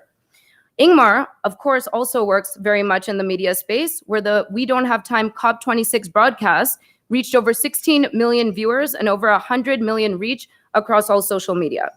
So we're really thrilled to have both of these powerhouses with us here today. They're both engaged in mass communication, reaching millions regularly and influencing people in various ways for the greater good. And you've decided to partner. So this is the big announcement we're really excited to make here. We are going to join forces with Public. We Don't Have Time in Public. And that's what we're going to talk about a little bit now as well. So Ingmar, let's start with you.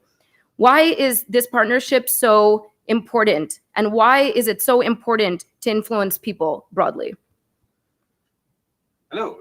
I think partnership and our partnership with the Public Foundation is really important because we have two organizations that have an incredible outreach and also are working in networks. And when two networks come together, you will have not 1 + 1 = 2. You will actually have something more. 1.1 = 3. So that is what I see that we can do together. And we have already worked together with a project with UNDP and BOAS with this Dino. And it has creating a lot of buzz out there. So I'm looking forward to what we can do more. Why it's so important to change people's view are actually because we're living in a time where the humanity have two decisions to make. Either we are creating a future that are better, or we are choosing the destruction of our civilization. And here's the thing. If we don't do anything, if we're just passive and inactive, like most people actually are still, we're going to choose that destruction. So everyone needs to become active in order to create a better future. And it's up to us, because the future generation can't do this. The climate youth can't do this. They're not in the power. We, the grown-ups, must do it, and we can't be occupied of having a day-to-day job and not engage in this issue, because when we are choosing this destruction path, and we don't want that. Thank you, Ingmar. Sergio, let me turn to you. What lens do people at large need to have to be able to solve the climate crisis? Well, I wanted to just touch, hello, Boaz, how are you? Good to see you. And Ingmar, thank you. And good to see you as well. Thank you so much for that kind introduction. That's a lot of that is not me, it's the foundation and the team that we built and that we have. So we're just blessed to have incredible humans around us to help advance the vision of what Public does. So, I just also wanted to touch on the fact that, what is so important here is that there's not only an opportunity, but it's our responsibility, folks that, know and use what, for example, what We Don't Have Time has built and what we have as media is ubiquitous today. And we have an opportunity to really use media, data, and technology to change the narrative and use it as a force for good to tell the right stories. And I believe that, the imperative here is, that, and when you look at people coming together, BOAS, Public, and We Don't Have Time, it's a great opportunity to look at how we're helping change the narrative and using the world's greatest currency today, which is media. Thank you, Sergio. This is to Ingmar, and I'd love to hear Sergio's thoughts on this as well. What is it that you and your respective organizations, what is it that you do that we can benefit this group of people representing so many different sectors? What can they benefit from learning about? And those who are tuning in from all over the world, please tell us. So We Don't Have Time, what we are doing is that we're focusing on the solution. And we heard that previous here today, that we need to focus on the solution. And we also need to reward those that are doing the solutions so that more people want those rewards. And that's why we have this climate love. So what we bring into the table is that we are gathering all those different stakeholders, everything from policymakers, business leaders, activists, and basically the audience you have in Washington, together.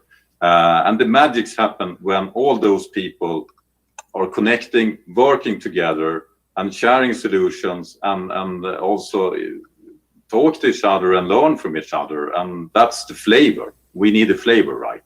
And we get that when we get a lot of people with different backgrounds together, because the only way to solve the climate crisis is to work together. And we must get out of our bubbles. We can't just talk to the ones we already know. We must talk to people in other sectors, in other parts of the world, with other backgrounds, and we need to cooperate. And technology is a very, very efficient way of providing help for doing that, and that's exactly what We Know the Time is all about. Thank you, Ingmar. Sergio, to you, same question. So I think that, for the work that Public does, and it was founded 10 years ago, really focus on how we use media, data, and technology to help drive social change. And, and how do we use that to advance causes, conversations, in this context, activation around climate and the importance that we, don't choose extinction and we don't have time. Right? And really the ability to bring the different stakeholders from the private sector, the best innovation in class, to utilize those technologies to scale the conversations, tell the story, execute initiatives, campaigns, and quantify what has been done, right? To tell the story after the story. And I think that it's really important in today's world to really, have a finger on the pulse of actual statistically proven information, and really reaching out to the masses with innovative technology. And that's really kind of at the core of Public, and a lot of the programs that we've built and that we have are focused again on sort of our core media, data, and technology. Sergio, final question for you both. We just saw Boaz's campaign and the dinosaur that we're all going to grow to love and make part of our everyday conversations, because we really need to be talking more regularly about the climate crisis. What is that you like about the campaign, and what have you done to support it? Ingmar, to you. I think the campaign is really genius because of two reasons. Number one is that it's an awareness campaign about something that is really easy to change. Many awareness campaigns about do something. What is something? We need to focus the energy on changing one thing, and getting rid of those fossil fuel subsidies is the most efficient way in order to speed up change. We must get rid of those subsidies. It's super important. So that's one thing I really, really like with this campaign. The other thing is that it's the sender. Who's doing the message? It's the United Nations that are telling the people about this. It's not Greenpeace. I love Greenpeace, but United Nations is something much more serious with this message. And that is something that is really, really working when you're sharing this video, is who is the sender of this video. And I also love how the way it's being done. It's being done with humor, and it's being done inside the headquarters of the United Nations. So it really, really works with so many kind of different audiences. Thank you. Sergio, what do you like about the campaign? I think that my favorite part of the campaign is Frankie, right? Frankie the dinosaur. He's a stud. The name it can be Frankie as a female, Frankie as a male. I think that the way the vision was laid out, and I've had the honor and pleasure to be there for the last 9 months, I believe. I'm not sure, I forgot how long, but just basically watching the idea come into reality. And I think the other element, what I really love about the campaign is sort of the focus on data, and how, Mindpool, one of the strategic partners, and is going to help us gather information so that we could then go back to government leaders and educate them about, what is going on, what are people saying, why don't they believe that this is an issue, how can we help educate them further. And I think if you've all had a chance, definitely follow Frankie, the Dino, on Twitter. I think it'd be great, because you'll see, I believe that just the other day there was a tweet in Kazakhstan or something, or was back one of the stands, I believe, and Frankie was tweeting about how the message was relayed in many languages. And I think, the fact is that it's being picked up around the world and being translated by people all over the place. So, we play a role here to help just kind of keep pushing the story out, bringing strategic partners. And, but again, it's just, to me, I think it's just an absolute brilliant initiative. I think Boaz and his team at UNDP have done an incredible job to hold it together, push it out, bring the UN various entities. He and I both know how difficult that could be, and bring everyone together to really lock arms and really embrace this. And I think in the world of climate, this is such an important conversation because it's really localizing the conversation. It's bringing it home to everyone. Frankie is helping translate the narrative, and then policy leaders will translate the data that they're going to have, and the data and the information, the feedback loop that's going to be created here. It's something that's going to be monumental. So we're just really honored and excited and thankful. Thank you, Sergio. We just have a minute or two left.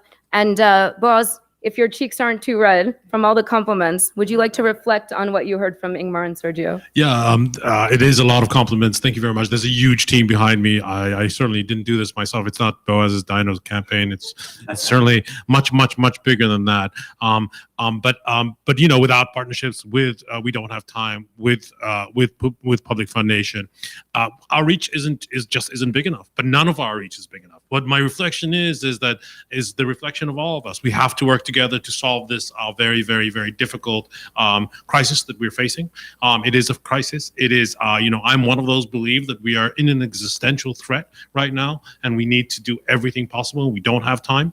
And so partnerships are absolutely key to this. They're incredibly important for all of us to join hands, work together, work on a common cause that is humanity's cause rather than any country's cause or any interest cause, but rather humanity's cause. So I think, for us, it's really about trying to broaden the audience, trying to bring as many people as possible. We're targeting this campaign to what we refer to as the silent middle majority, not the activists like Alexandra, who are already doing incredible work, and not those who deny climate change, because we're never going to reach them. But still 80% of the population are aware of climate change, believe in climate change, are not yet taking action, are not involved, are not part of this coalition that we're trying to build. So those are the people that we need to join forces with, and we need we don't have time. We need public in order to engage with a much broader audience. So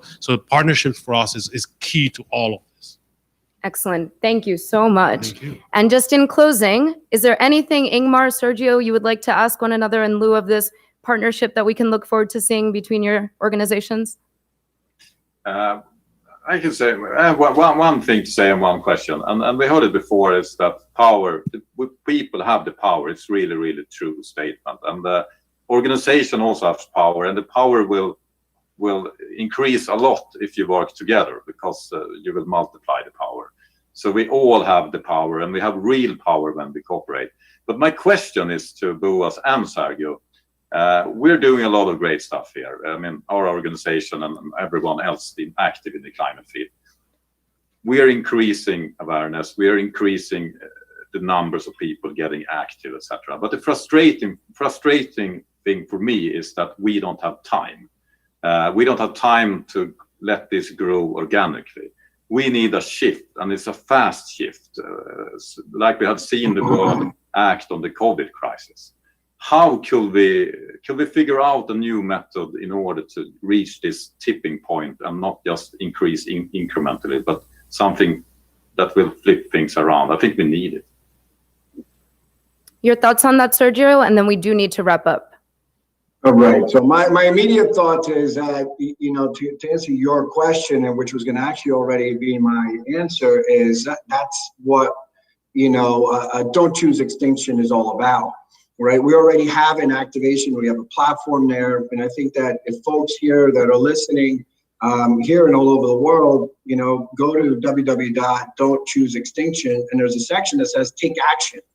right? If anyone knows the book, The Tipping Point, it was two people, right? Here we have massive, incredibly large networks.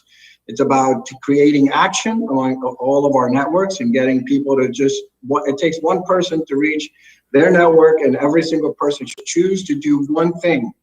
Take action and just tell someone, send them the link and ask them to take action and do the same. Before you know it, you have millions of people taking action. And I think that what Boaz said, it's important is that, going after that middle majority and focusing on, folks actually also asking them to do something, take action. And then we'll address that we don't have time, because then we'll have everyone actually every day, not just watching a video, but actually also taking a step forward. Thank you. Thank you so much. Thank you, Ingmar, Sergio, and Boaz, for being top climate leaders.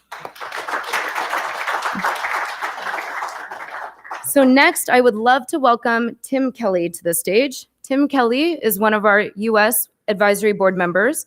He is the Executive Director for Earth HQ, the media arm of the Global Commons Alliance, which is an unprecedented partnership of more than 50 of the world's most forward-looking organizations in philanthropy, science, business, and advocacy. Previously, Tim was a media executive, Emmy award-winning film producer, and former president of the National Geographic Society. While president, Tim transitioned the primarily print-based organization to global multimedia force and engineered the launch of the National Geographic Channel, National Geographic Films, and a wild array of digital media products. Under his lead, the television production unit would go on to win over 135 Emmy Awards and create programming that ultimately launched the National Geographic cable networks. Today, the channel is seen in 165 countries, in 35 languages, by 400 million people, and has contributed to National Geographic, ranking consistently as one of the top 5 global media brands. I am so honored and thrilled to have Tim here with us today. Tim, please, the stage is yours. Thank you, Shweta. Great to be here for the launch of We Don't Have Time. Thanks also for being, Shweta's also on my advisory council, so we kind of trade off on that. Thanks. So I just thought it might be interesting to talk a little bit about the communications challenge. David Attenborough likes to say saving the planet is a communications challenge because we know the science. It's really now a question of political will, really. And so from the point of view of the organizations that are involved with the Global Commons Alliance, the idea is big transformational change. That's only going to be possible if a lot more people are involved. Right now, there's just not enough political will to move fast enough, to move dramatically enough. So we're trying to use mass media to reach a big audience and at large scale. And I'll give just a couple of examples of the things that we're trying. And this is all experimental because, the media is changing rapidly. The planet's changing rapidly. We're in a big hurry, and we have to keep trying new things. We are started with an alliance with one of the largest millennial news operations called Now This. Many of you may or may not be familiar with them, but they are the largest mobile-first news operation in the world. They're reaching 200 million people a month. And so we launched something called Now This Earth, and we're doing daily reporting on the planet, short-form video. It's journalism. It's not advocacy. It's, as I said, social-first video. It's very people-oriented, and it's well, I'll just show you a brief video. I think if we can go to the next slide.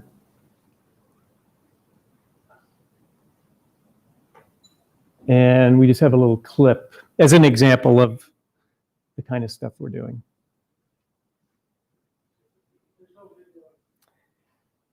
Try advancing from that. Nope. Go back.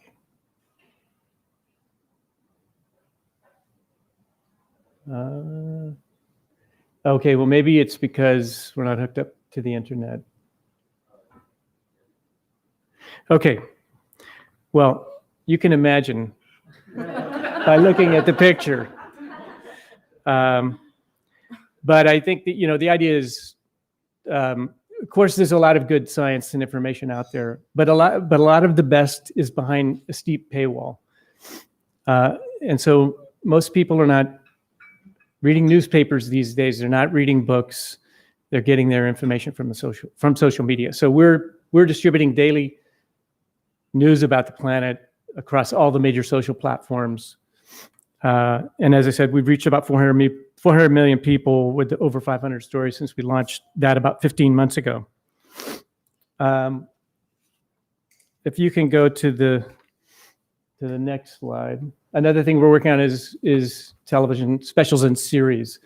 And I don't know if you were able to catch the Netflix special Breaking Boundaries, Science of the Planet, headed by Johan Rockström, who's also head of the Global Commons Alliance scientific group, the Earth Commission.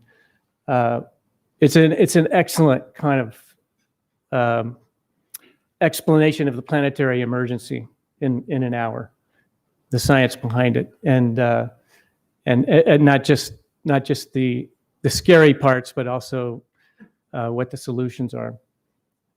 So that idea of being able to produce major television series and specials is another avenue that we're taking to try to reach different audiences.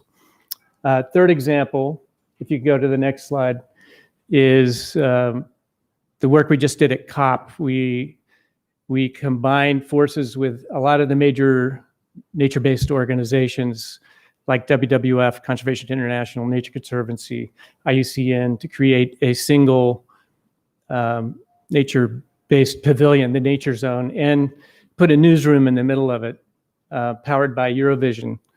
So we did daily reporting from the Blue Zone, bringing in voices, not just from COP, but also a whole diverse range of voices from around the world, including voices from the Global South, indigenous leaders, and so forth, and put the stories out through the Eurovision Direct Network, which is about 115 affiliates around the world, reaching about 1 billion people, about 7,000 TV and radio news desks. So the idea was to kind of leap over the forum of COP and go to the public at a moment when the public is really interested. The public is increasingly ready to hear more and understand what action needs to be taken, given the drumbeat of events that are happening now every few weeks. We're seeing unprecedented fires, floods, Arctic ice minimums, and other kinds of things that we've never seen before. Which leads me to the last point. We've launched a new Earth dashboard, which is a portal for the planet that pulls together a lot of the most current real-time data. Oh, sorry, you can go forward a couple more slides. Keep going. One more. One more. Okay. And I think this one, the next slide might actually have something that plays. But anyway, the idea of the Earth dashboard is a single place to go to get real-time data on the state of the planet, looking at all of the physical data that is available now across all of the major scientific platforms that are available, and then integrating into it storytelling and news. See if that video will play. I'm not sure if it will.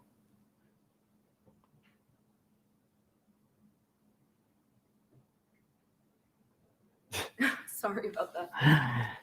Any final points? No, that's it really. I think the point is to create a platform where people can really get the big picture of what's happening to the planet in real-time data, which hasn't been possible up till now. And so it's going to live mostly on social media, because every time there's a major event, we have a rapid response team that's going to be putting out on social the data and the stories behind these major events, like another atmospheric river in Canada or another major fire in Australia. You know, we're going to try to connect the dots between this drumbeat of events and the bigger picture of what it means in terms of the major tipping points that we're dealing with and the big solutions we're trying to implement. So anyway, thank you very much. Thank you so much, Tim. Okay. I swear we are a tech company. But what would be tech advances without some sort of technical failure here and there? Tim, incredible. Thank you for closing out our segment on media. Thank you for really combining media and technology for this incredible effort. And everyone, please pay attention to it going forward. And this is what we want to do. We want to connect and take full advantage of all of the powerhouse climate action that's going on in this room, and see where we can help amplify each other's efforts and solutions. Okay, we're going to go swiftly now into our business panel. And the moderator is Joe Rome, who's also on our U.S. Advisory Board. Joseph Rome served as the Acting Assistant Secretary of Energy for Energy Efficiency and Renewable Energy in 1997, where he oversaw $1 billion in research and deployment of clean energy technologies. His latest book is How to Go Viral and Reach Millions. And CNN host Van Jones, whose representatives we have here today, described Joe Rome as the communicator's communicator. Joe was founding editor for climateprogress.org, which the New York Times columnist Tom Friedman called the indispensable blog. In 2009, Time magazine named Joe Rome as one of their heroes of the environment, and Rolling Stone named him to its list of 100 people who are changing America. Joe holds a PhD in physics from MIT, obviously, as one does, leading to climate change action, and is the author of 10 books on climate change, clean energy, and communications. I'm thrilled to introduce Joe. Please come to the stage. Joe will be Sorry. That wasn't great for social distancing. My apologies. The tables are closed. So Joe, please introduce the rest of the panelists, and we will have to wrap this panel up around 4:15, and we'll give you the 5 minutes from outside. Thank you, Joe. All right. Well, thank you, Shetta. And it is sobering that going into COP26, the world was based on policies that were actually in place.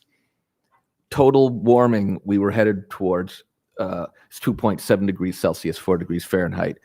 All of the lower numbers that you saw in the media are based on promises. And I think after 3 decades of inaction, you know, Greta Thunberg is right to call that all blah, blah, blah for now. You know, the net zero pledges for 2050, 2060, and even 2070, that's 30, 40, 50 years from now. You know, we need a lot more zero and a lot less net. That's why I'm glad to be here for the business panel, because the business panel is not waiting 30, 40, or 50 years. In fact, we have, I think, Patagonia here. Their net zero pledges for 2025. And we actually have a company that is putting out carbon neutral net zero products today. So, you know, I think we're definitely going to need a strong, active role of business. So let me introduce my 3 panelists. Marcus Lovell Smith is CEO of Neutral Foods Incorporated, a company funded by Bill Gates, Breakthrough Energy Ventures, and Mark Cuban to bring carbon neutral foods to market, starting with dairy milk. Neutral works directly with dairy farmers to reduce the climate impact of their operations. Marcus Smith is such a Renaissance man that he was Chief Technology Officer at Google Fiber, but he's also a dairy farmer in New Hampshire.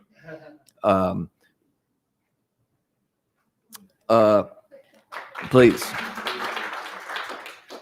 Adir Baulkar is a managing director and the North American supply chain lead for consumers at Accenture. He is an advisor to global brands and retailers on growth and operation strategy, Of specific interest to him is the challenge before brands to deliver on ESG expectations. Adir has appeared in the Wall Street Journal, Fortune, Advertising Age, Women's Wear Daily, NPR, Marketplace, Bloomberg, Business Insider, among others.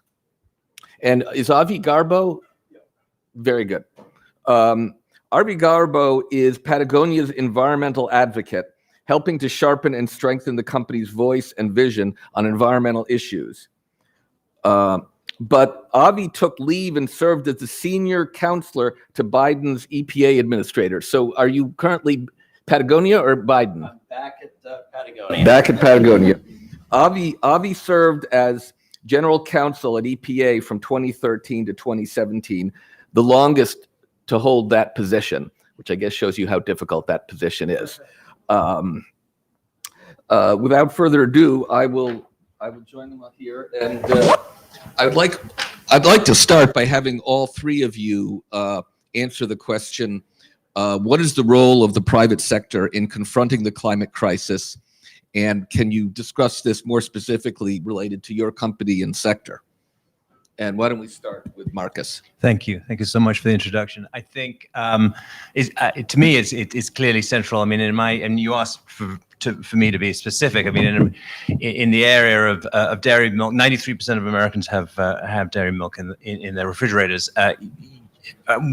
People are increasingly understanding the huge impact agricultural and food have on climate change. So you have to confront those. So that's why we're here.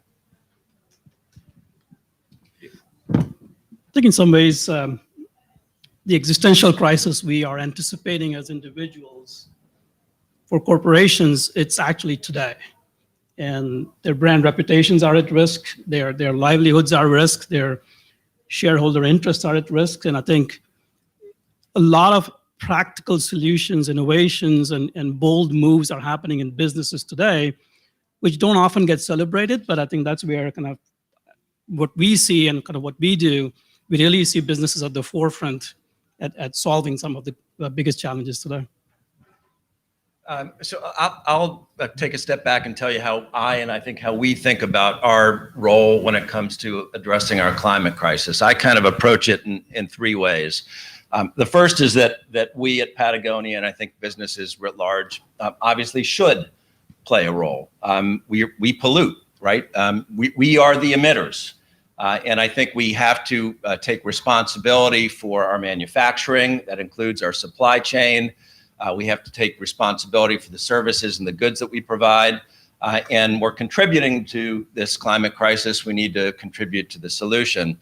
I should also point out, just apropos of one of the earlier panels, we talk about a just transition and community groups and fence line communities. These are the fences of companies. This is business. And they have an obligation, I think, particularly with respect to those frontline and fence line communities, to be part of this solution and to, if not make room at the table, to cede the table to the voices of those, I think, who have been far too long disenfranchised. We can make a difference. We're here less than a mile from the U.S. Capitol, and when you think of gridlock, you think of traffic and politics. You don't necessarily think of boardrooms in companies. And we have, I think, a unique capacity to actually make decisions and move things forward swiftly. We can lead by example in ways that governments cannot in certain respects. And certainly when you think about what's behind us, we don't have time. I think all of us understand and can appreciate that time is ticking. And we can't simply wait for the politics to kind of come around and provide the solutions. Businesses can do it today and ought to be leading. And finally, I think the most obvious point is we must be part of this solution.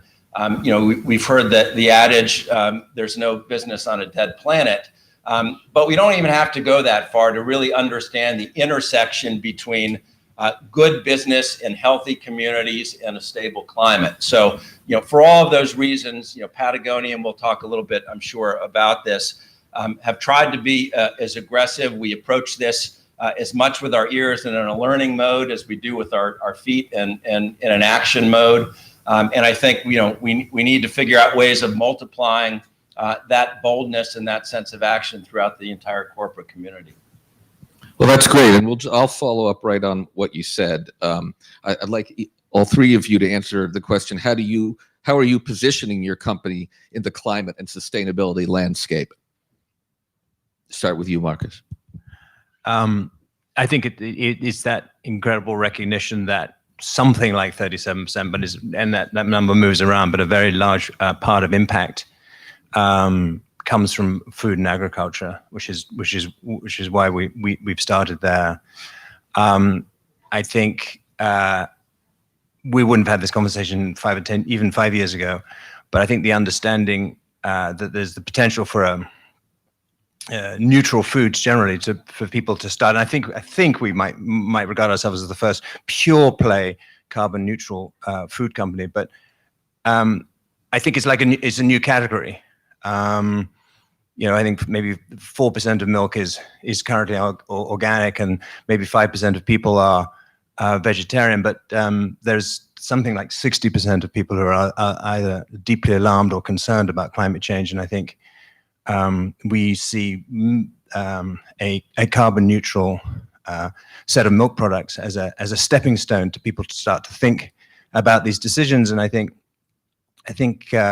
what excited me, and I think excited you mentioned breakthrough about it. It turns a decision. It's an everyday decision that people make, and it brings climate change into an everyday decision. These are great decisions to make, but a Prius might be once every 5 years, and your solar panels might be once every 10 years. But this is a way to think, which just six inches to the left and right, and I think that we'll see an increasing number of these products. And it's interesting. It's great to be on stage with Patagonia, because Patagonia started a provisions company, just for example, and we're thinking about many of the same things. I think the way we like to think about is what we can do for our clients, consumer brands, retailers, some of the things that you use every day is give them courage, give them creativity, and give them good consumer stories to tell. And I'll kind of talk a little bit about each of those. But to be very specific, let's take a product that all of us can relate with, right? Apparel. And there are some alarming statistics which you may or may not know, but between the years of 2000 and 2015, the actual dollar market size for apparel more or less remained stagnant. Just inflation, 1-2% globally. The number of units produced doubled, and the average unit price at retail kind of went half. And today, average American produces 75 pounds of apparel waste, textile waste every year. So when we kind of sit down with brands to say, okay, let's go tackle climate change, it's really the consumer that is the biggest impact in all of this. And yes, there is aspects of courage, right? To say, how do we make bold investments? How do we get ahead of the curve? How do we bring in some strong kind of AI solutions to better plan inventory, and where do we place products, et cetera? There's a lot of aspects in here about creativity, right? Today, we're bringing together companies like staunch competitors to start collaborating on new technologies, to start collaborating on shared collaboration platforms. Both of us don't need distribution centers. Maybe we can use the same distribution center, right? But I think the consumer storytelling is the biggest missing link. And I think that's where we are really working hard to say, how do we create and influence consumers the right way? And especially what we also see, and this may be a little bit taboo even in this audience, but the Generation Z and Generation Millennials, there's a lot of duplicity that we see kind of when we sit down and really look at the data, because you see a lot of kind of voicing of strong passion and kind of climate change and activism, but they don't follow through necessarily in their purchasing decisions, right? And as brands, this becomes a question of survival, to say, how do we really kind of talk to the consumer in a way that's actually kind of influencing them to make the right choices, right?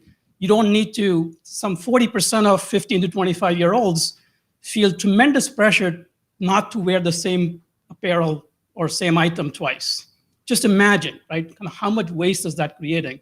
So I think that's where we see a big opportunity, Joe, to say, how do we help clients and how do we help brands kind of come forward with the right stories to influence consumer behaviors? That's a big opportunity for us. I think, and I know you didn't mean this when you said, how do we position ourselves with respect to climate? I mean, we are far less concerned, I think, with what we say than what we do. And just to pick up on a point you made in your introduction, also far more concerned with more zero and less net. And so, we are looking at every opportunity that we can to have absolute emissions reductions rather than seeing how we can kind of net things out down the road. And that requires the hard work in our supply chain. 90+% of our emissions are scope 3. They come from our suppliers. They're in our materials, and we are responsible for that. And I would also say just one other point in terms of how we think about this. I'd like to think it's with brutal honesty and transparency. What happens in the back office is the same what happens in the front office, and there are many companies, not saying any represented here, who go out and advocate for the Build Back Better bill or climate programs, et cetera, and then fund organizations that are lobbying on the Hill a half a mile from here to undermine those. And that's not what we're about at Patagonia. We want to make sure that when you hear us speak, there's some integrity there. And again, it's owning up to our responsibility in this space to address the climate crisis. That's great. Well, I want to sort of follow up on that a little bit. Greta said before COP26, I think this is a direct quote, net zero in 2050, blah, blah, blah, net zero, blah, blah, blah, carbon neutral, blah, blah, blah. So it's obviously a controversial subject. How do you all address, the skepticism that has started to arise over all of these sort of lofty claims? That's so fair. She was so right in saying that. But the first thing I did 20 years ago when I came to America was be a dairy farmer, and I think it was literally the hardest job I've ever had. And I ran a family dairy farm for 3 or 4 years. I didn't run it day to day, hence I'm here. Otherwise, I'd be milking. But to me, you address it really deeply in your supply chains. We've moved from a world of offsets to what's increasingly been called a world of insets. So most of what we do is work directly with farmers, and that's the most gratifying thing for me. Is how do we make serious climate change impacts at the farm level?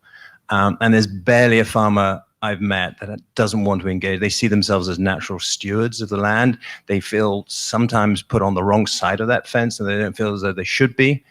And they're just super keen to engage with projects. So we're doing a whole bunch of projects, particularly in the Pacific Northwest, but increasingly over the US. And it's just fascinating stuff, from reseeding pastures to manure. Let's not talk about manure, but we do a lot of that too. But to me, the authenticity piece is the work that we do directly with farmers. Imagine a room with corporations, businesses, policymakers, and consumers and investors.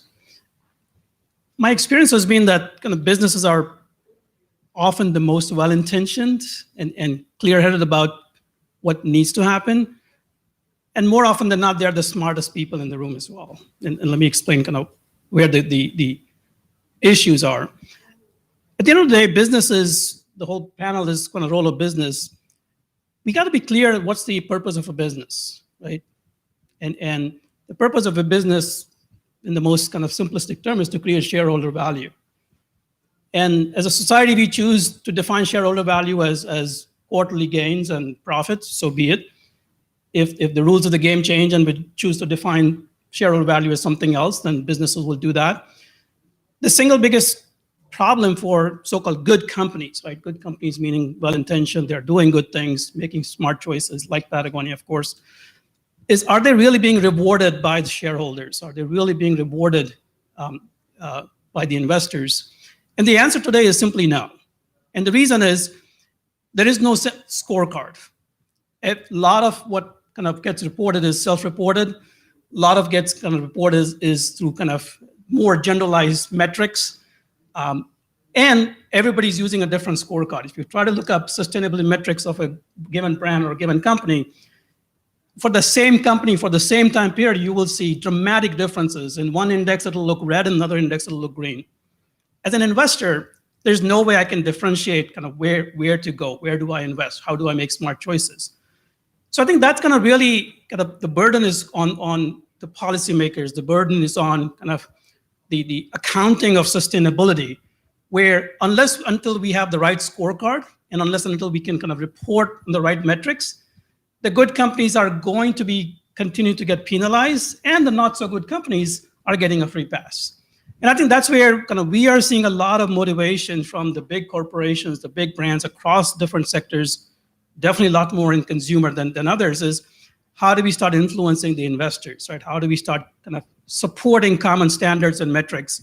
And there's a role for technology, but there's a role for policymakers as well. I think that's where we're hoping to see some big action, because the role of business is paramount, but I think the ecosystem needs to work. There needs to be a good scorecard so good actions get rewarded as well. I think, we heard Greta loud and clear, and the way I think we approach it is commitments are good, but they're not enough. Commitments lead to goals, goals lead to strategies, strategies lead to actions. And as you work down that kind of action-oriented food chain, I think that's where the transparency is most important. It's most opaque when you kind of come out in a public setting and you announce your net zero commitment of whatever it is. But it's those actions and the budget decisions that drive them, I think, that are critical. And I think part of the problem as well that we're all facing, as folks here have alluded to, is that people are making commitments decades out. It is today's actions, today's budgetary decisions that set in motion the progress to meet those commitments, and that's where there's a lack of transparency and a lack of understanding. And I think that's really what Greta and others are appropriately calling out. It's great, thank you, Marcus. So your company has not one but two billionaires investing. Tell us a little bit about how your company story inspired them. Thank you. Yeah, I had the fortune of also been working with Breakthrough Energy for the last 3 years, sitting on their commercial advisory board. So I've seen a fascinating group. I think it's nearly 65 companies go through Breakthrough Energy, across the whole panoply of fusion to battery recycling to electric airplanes.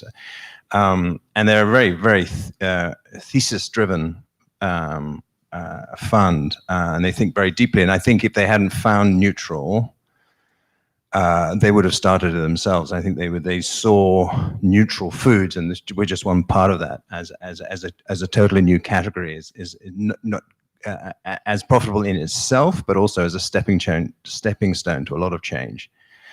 So I was very fortunate to get involved in neutral.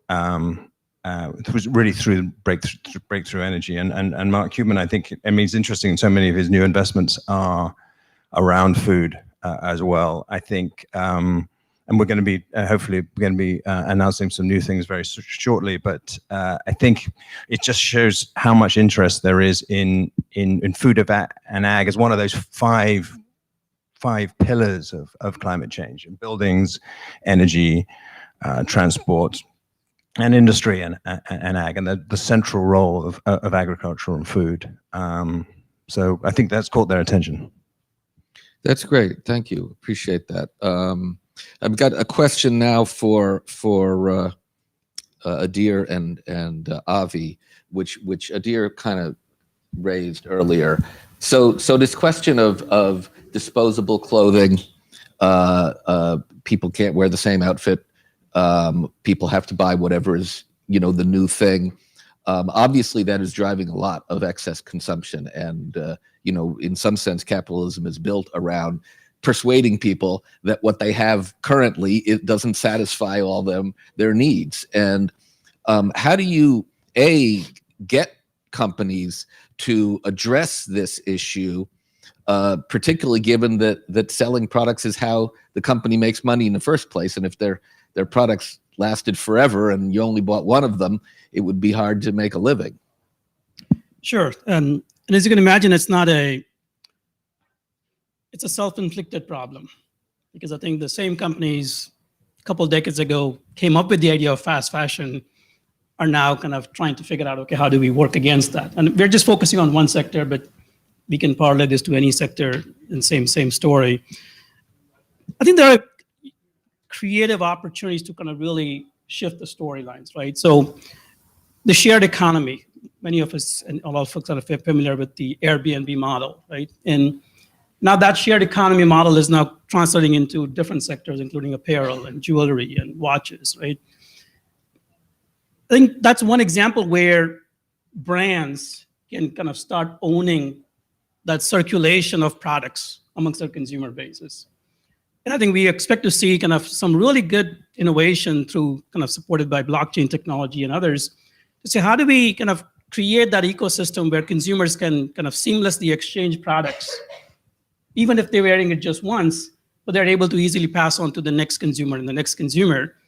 And the brand still benefits from it, right? I think that's the solution. And this is just one illustration of how kind of some good creativity can kind of really kind of bring about the consumer to kind of warm up to more sustainable choices and decisions as well. And I think this is also where we see kind of, there's a bit of a need for popular momentum behind this idea about fast fashion, right? And how do we use the voices of this generation, right? Whether it's Greta or whether it's kind of, we just heard from Lysandra earlier here, is those need to gain a lot more momentum, right? And those need to create a lot more pull from the brands, because today, honestly, brands are getting a free pass, right? A couple of decades ago, I'm sure many of you here are familiar with Zara. It was a kind of dramatic innovation when they started launching kind of few hundred new products every week. But today, like brands like ASOS, I mean, they release 5,000, 7,000 new products every week, right? So I think kind of that hunger, that demand, that thirst from the consumers needs to be curtailed, right? And I think kind of how do we celebrate more sustainable choices? How do we kind of create easy, seamless mechanisms for circulation of product and create more sort of a end-of-life kind of outcomes that consumers feel good about is really a big kind of opportunity. Look, I think it's not rocket science. If you don't need it, don't buy it. If you own it, keep it and repair it if it's got a problem. If it can't be repaired, figure out a way to reconstitute it as something else. Re-gift it. You know, we talked about if it's old to me, it's new to you. So, you know, folks have an opportunity. If you've got a Patagonia jacket and you don't want it anymore, give it to somebody else.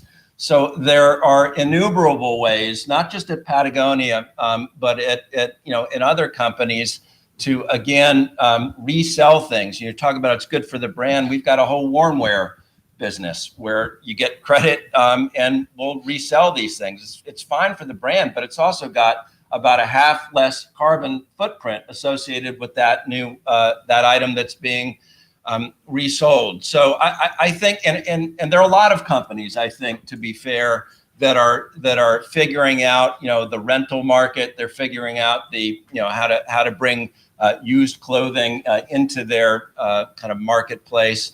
A lot of opportunities, certainly in the apparel sector. We contribute a lot to landfills. There are a lot of ways to resolve that.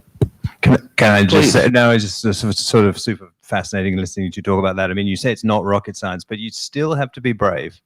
And I'm a big advocate, so I'm showing my colors here of Patagonia, but I received a Patagonia brochure the other day in the mail. I couldn't find any clothes in it. There was no clothes in it. It was just about everything else other than clothes. I mean, it was, but you have to be pretty brave to do that.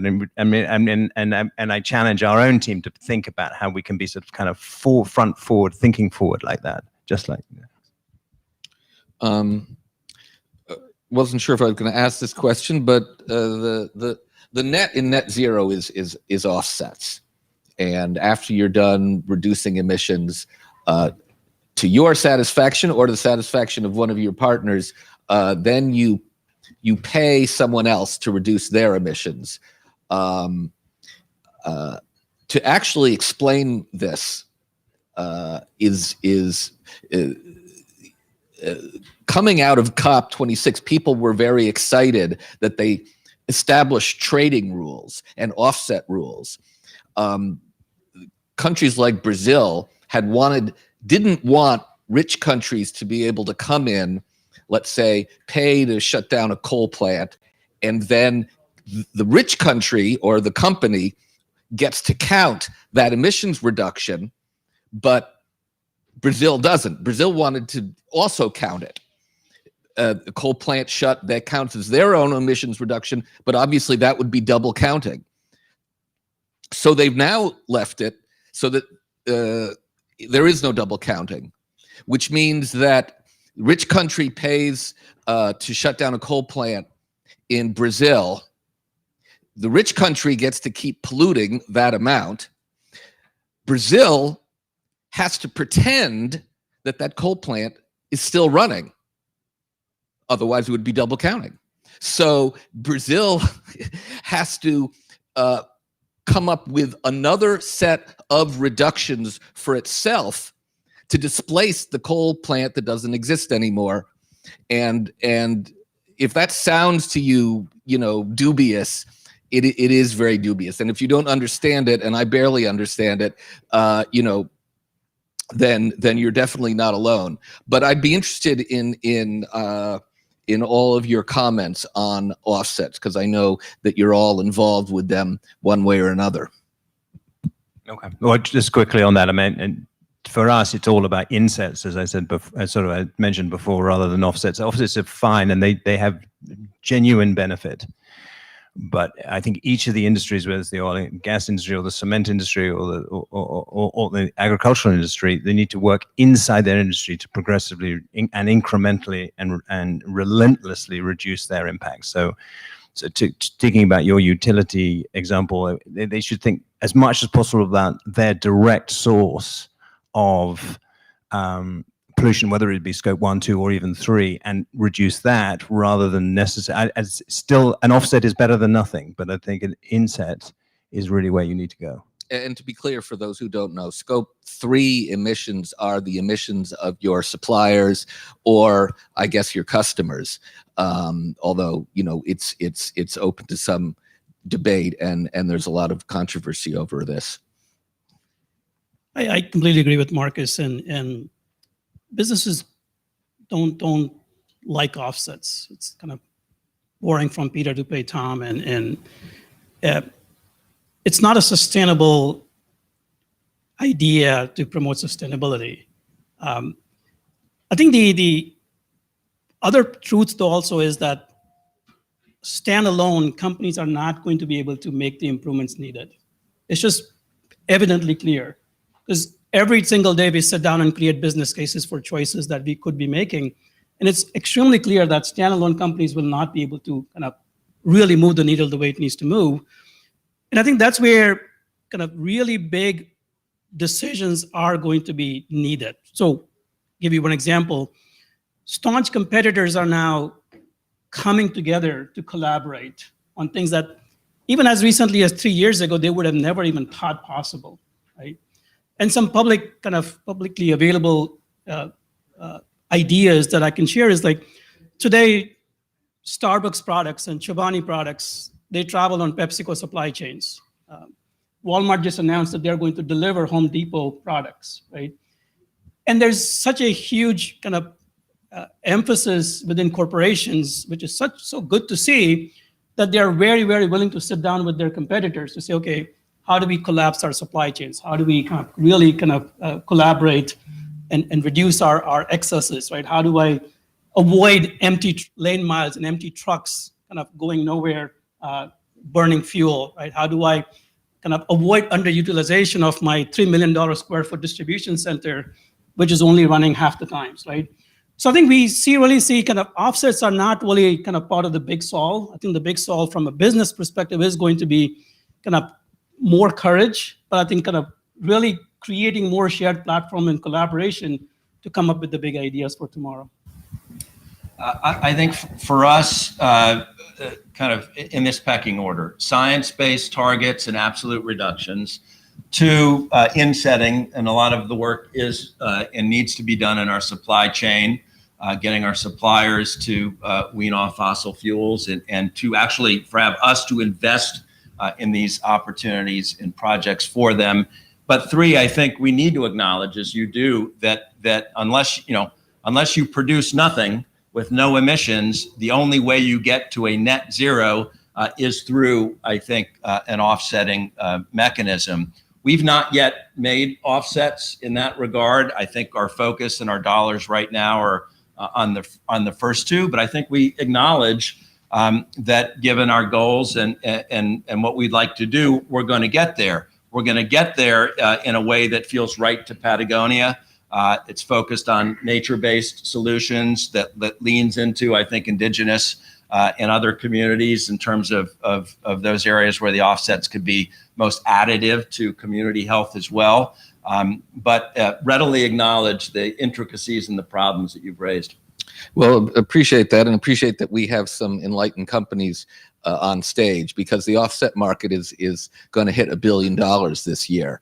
And it is forecast to just go crazy because every company in every country has announced a net zero target. So that creates a market. And unfortunately, the money goes to projects that probably would have happened anyway, or don't reduce pollution, or, as you say, they introduce crops that aren't suitable for the indigenous people. So this is definitely going to be one of the thorniest issues. Well, promise, Shetta, I would end before 4:20. Amazing.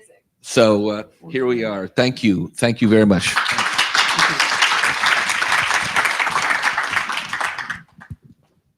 It's a moderator's dream when a program actually sticks to time. So we're right around it. So I'm thrilled. And I can see drinks being set up outside. So this is also an uncomfortable vantage point. You can see the wine bottles. But we still have some excellent programming before we adjourn for cocktails. And our next speaker really needs no introduction whatsoever. But formality purposes, I would like to thrilled to introduce John Podesta. John Podesta is the founder and chair of the board of directors for the Center of American Progress.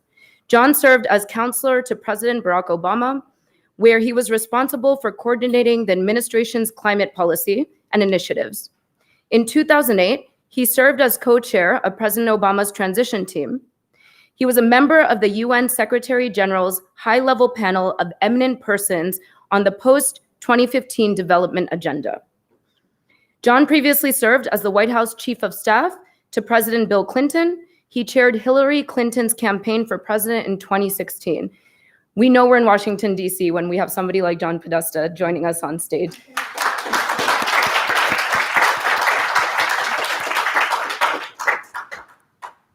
The floor is yours.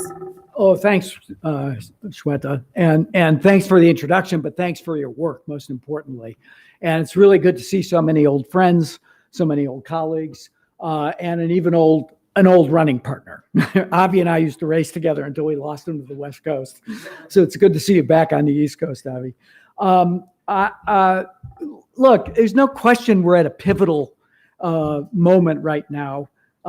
COP26 finished up a couple of weeks ago. I know people have discussed that earlier in this proceeding. And while it produced some areas of hope, it also left a lot on the table. And I think that's what this conversation really is all about. At the same time, here at home, I think it was referenced on the last panel, the Build Back Better Act, which is the most ambitious climate package in U.S. history, is working its way through Congress. The House has passed it, but its fate and the investments that are embedded in that, of course, now lie in the hands of the Senate. And as I like to say, we still need to climb one large Appalachian mountain. In short, I think we're at a profound moment of decision. We either seize the best opportunity we've ever had to take true action, or we don't. And we suffer devastating consequences if we choose the latter path. We don't have time. There is no next time. This is it. So let me start by saying a few words about the COP. This was the most important, I think, and high-stakes global climate conference to date, maybe even more so than Paris, to see whether the mechanism of ratcheting up ambition could actually work.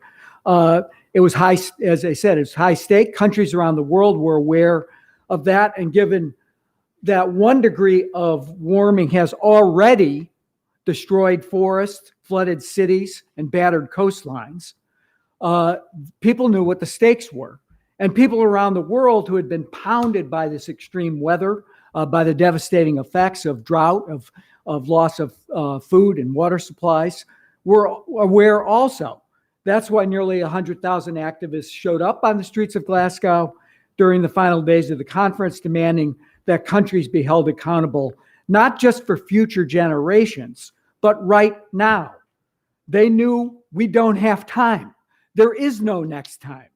The central mission of COP26 was clear. It was to raise the level of commitment from countries all over the world to secure emissions targets for 2030, targets that could hold global warming to just 1.5 degree of raise based on a Celsius scale. That didn't happen, and that's, I think, quite frankly, disappointing. But there were some vital steps, I think, that took place at the conference, and a major reason for that was that activists and non-governmental actors finally at least had a friend in the White House. Here was a president who on day one rejoined the Paris Climate Agreement. He then committed to cutting emissions in the United States by 50 to 52% below peak levels by 2030, and who then pledged to double climate assistance to developing nations in 2024 when he spoke to the UN General Assembly. I think these efforts allowed a true climate champion, Senator John Kerry, to come to the negotiating table in Glasgow from a real position of credibility and of strength. And that paid off because other representatives around the world knew they had to match a certain level of urgency. And we saw a host of representatives from the US to the EU, which had moved earlier, to the United Kingdom, Japan, Canada, Korea, all submitted new targets for 2030. These new targets generated a wave of momentum that was difficult for other countries to resist. That was clear when it came to some of the most widespread pledges, and I associate with what the panel said. Pledges are great, but pledges that are out in the middle of the century don't count for nearly as much as what you're going to do right now. But there were pledges. Over 100 countries pledged to cut methane emissions by 30% by 2030. Even more pledged to end deforestation in the same time frame. And while the Glasgow Climate Pact, the final text that came out of the conference, called for a phase down of coal rather than a phase out, which was in the original text, I think it still sent a message that coal is on its way out. And it was backed up by a commitment to revisit emissions targets next year rather than in 2025. That shows the level of urgency to curb the most catastrophic and immediate impacts of climate change and to support vulnerable communities across the world that have borne the brunt of climate change so far.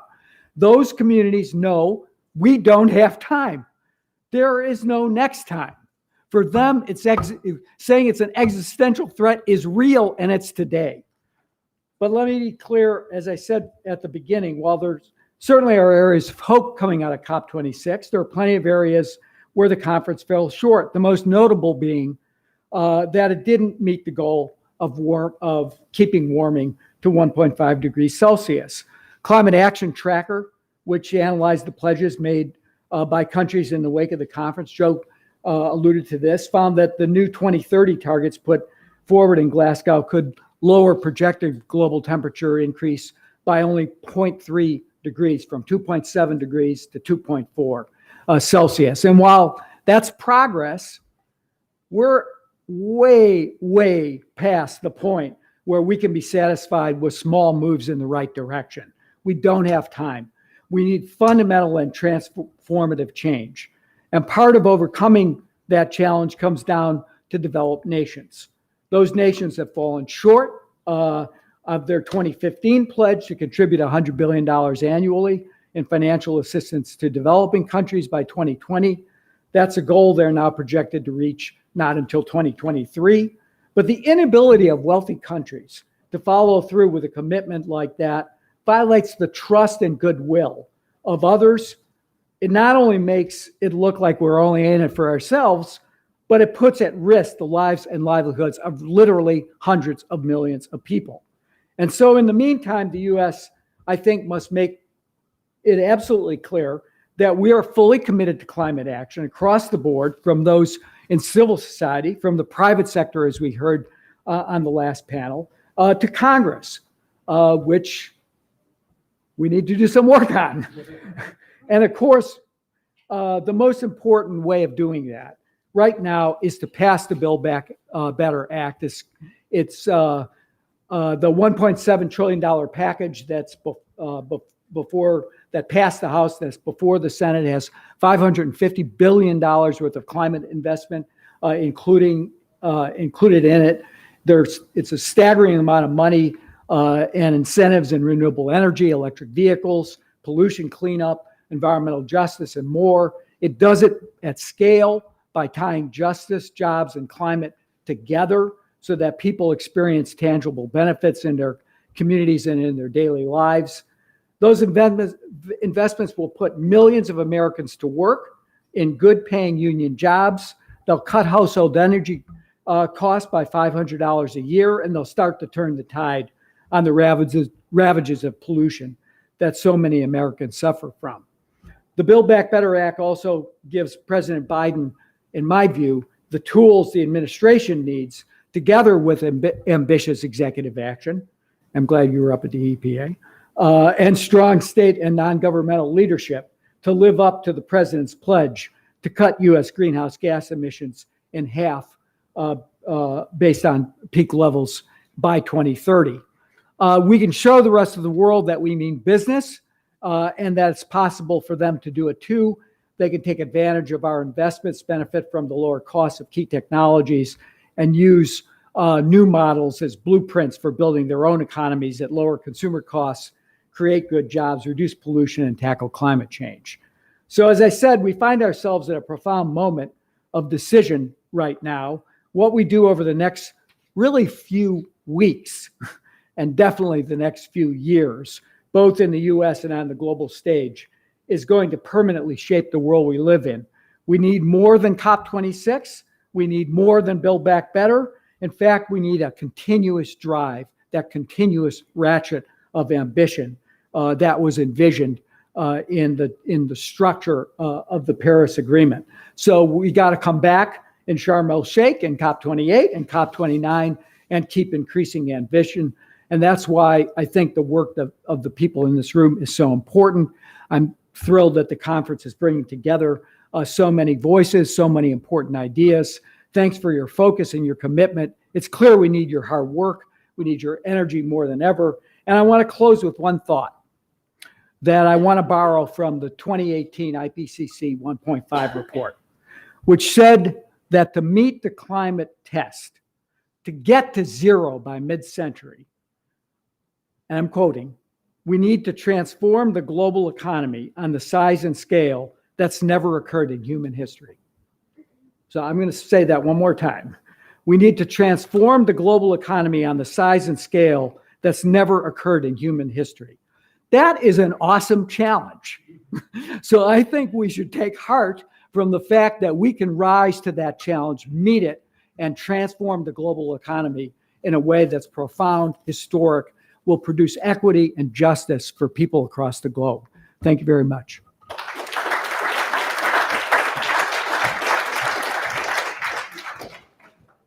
Incredible. Thank you so much, John, for your contributions you have made to climate action throughout your career and what you continue to do. It's an honor to serve alongside you on the Climate Power Advisory Board.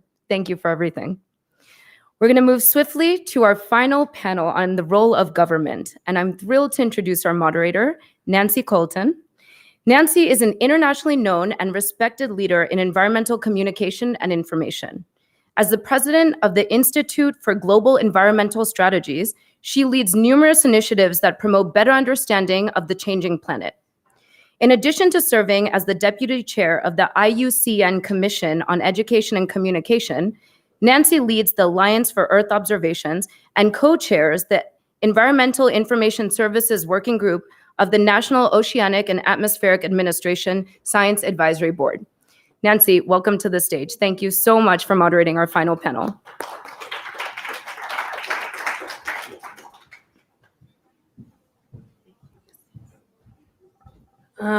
If we could have our panelists, the Honorable Sherry Goodman and Assistant Secretary of State Monica Medina, come on up to the stage, that would be fabulous.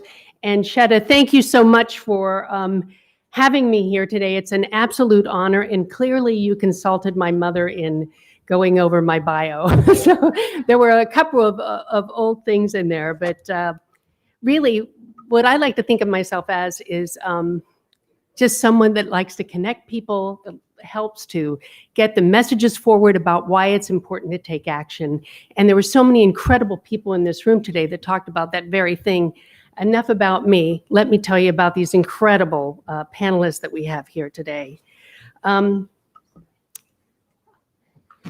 They truly are incredible. And it's hard to follow John Podesta because he has so much energy. But I think these two panelists are up to the challenge.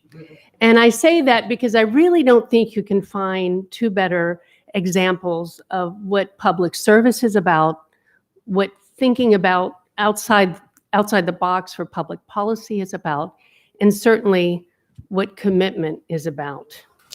And in addition to that, having known them for many, many years, I can tell you there are no two finer human beings than Sherry Goodman and Monica Medina. So I'd like to first tell you about Sherry's background a bit. She is the Secretary General of the International Military Council on Climate and Security. She also is a senior fellow at the Wilson Center, the Wilson Center's Environmental Change and Security Program, and also their Polar Institute. She is credited with coining the phrase threat multiplier, which I like to use early and often. And she is also she was the first Deputy Secretary of Defense, the Deputy Undersecretary of Defense for Environmental Security. Monica is as of September, has our new Assistant Secretary of State for Oceans, International and Environmental Scientific Affairs. She is previously the Assistant Secretary and Adjunct Professor, at Georgetown University School of Foreign Policy. She was also a Senior Associate for the Stevenson Ocean Security Project at the Center for Strategic and International Studies. And I think maybe my favorite role for Monica is that she co-founded and was publisher of Our Daily Planet, an e-newsletter on conservation and environment. She also held a critical role at NOAA, where she was the principal Deputy Undersecretary of Commerce for Oceans and Atmosphere. That's a long title. But let's go ahead and get started and welcome you both. Avi, will you tell John, who's about to leave, ask him to come in for a minute because I'm about to tell a story about him that he'll find very amusing. You've been requested. There's a story about you about to be told. Just for a moment.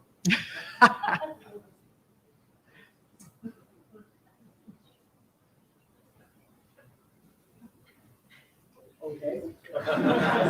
John, thank you for coming back in, and sorry to interrupt this panel, but before you leave, and because I know so much of the audience knows you and reveres you, and you're about to ask me something about my role in environmental security and climate. Exactly. So sitting there listening to you just now, I recalled that back when John was Chief of Staff to President Clinton, and I was Deputy Undersecretary of Defense for Environmental Security, and my husband at the time was the Deputy Undersecretary of Defense for Installations and Industrial Affairs, or as they used to say, he closes the bases and I cleaned them up. We spent one Thanksgiving, we were out in California where my husband's family is from, and my husband spent most of it on the phone with John Podesta because was something going on at Miramar that John Podesta wanted John Goodman to take care of, like now on Thanksgiving, and move that property along and take care of the bases for the communities in California. And yes, and Sherry should get them cleaned up too. So save the whales. That's right, and save the whales along with Monica. So that was John was always, even back then when he had a zillion things to do, He was always making sure that we were on point, taking care of all the things for the president in an environmentally sound way. So thank you for your leadership and your spirit all these years. Great. Well, let's get started with our questions. We heard John talk about how we need to look at the global economy, transform it, but so much of that begins with the direction that comes from government. And we're early into this administration. We just finished COP26. I'd like to hear from both of you as to what you see as the priorities, the next steps, what needs to happen at this point in time. Am I turned on? Yes, good. Well, it's just so nice to be here and to be in this room of friends and leaders. I feel really honored to be sitting on this stage and very lucky to have been nominated by the president and vice president and then confirmed by the Senate for this job. So it's really just a thrill to be at this moment. And it was a thrill to get to do it before the Conference of the Parties occurred. So I was able to be there and help make the point that the US is really back as a government. And let me just say, coming out of that meeting, I've been struck by, even now, weeks later, how much we hear at the State Department that countries were really glad to see us engaged as we were. And I know John, kind of fired us all up, but I'll say the COP fired up our team in the US government. We really came together in a whole of government way. We had 13 cabinet secretaries, the president, my boss, the Secretary of State, was there, along with Spec Carey and his spectacular team. So I think one of the key ways that you know that the government is really engaged is kind of what kind of resources do they put at something. And I will tell you, we just have an A+ team of people working across the government. Every cabinet secretary sees climate as part of their job. And that's really a much different feeling than, back in the days when we were trying to explain what it was and why was Vice President Gore always calling these meetings. What did John Podesta want John Goodman to do? And so it's a whole lot different than it was. That said, we know that the challenges are huge in front of us, and we are working hard. We came up with a ton of new programs and policies and plans, all of which we are really determined to put in place. Things like the methane pledge that John mentioned. There was a forests pledge that was really instrumental, kind of took us to the next level on that. There's the First Movers Coalition of businesses. We joined the Ocean Panel, this high-level group of people determined to make sure that the ocean is part of the climate solution and vice versa. So I feel like we are gaining momentum back after we had lost it in 4 years of sort of being in the wilderness. But it's not going to happen alone. It really is this partnership with all of you and young people who have been at this for a long time, leaders in business, leaders in NGOs. And I think we all know each other well enough now that we really do have the opportunity, the chance to make a big difference right away. And government, at least this Biden administration, is 100% with you. We're determined to show that we're back domestically, but we're also determined to show that we're back in the international community. And so I'm happy to talk about individual programs, but I think really that misses the boat because it's sort of the whole suite of things that we have going. And I know we can sit and talk about whether or not we're at 1.5 or 1.8 or 2.1. And all that matters because we need to be held accountable. But it's an all of us thing that need to be held accountable. It's all of us that have to work at it. And I do feel like we're gaining momentum, and some of the progress that we're making now will accelerate. I'm confident of that. I'm very optimistic about that. So we're in it all the way, all in. 100 days into the administration, we held a leaders summit and then just kept going from there. And Spec Carey, I think, was supposed to take some time off, and he immediately turned around and started traveling again, and he's off on the road as we speak, on his way back out to continue to push to get countries, the big emitters, to do their part. Now, Sherry, is there anything that you want to add about your perspective, not being there as part of the U.S. delegation, but working in the area of defense, which is a big part of this whole of government approach, and how you see COP26 really impacting what that agenda may be?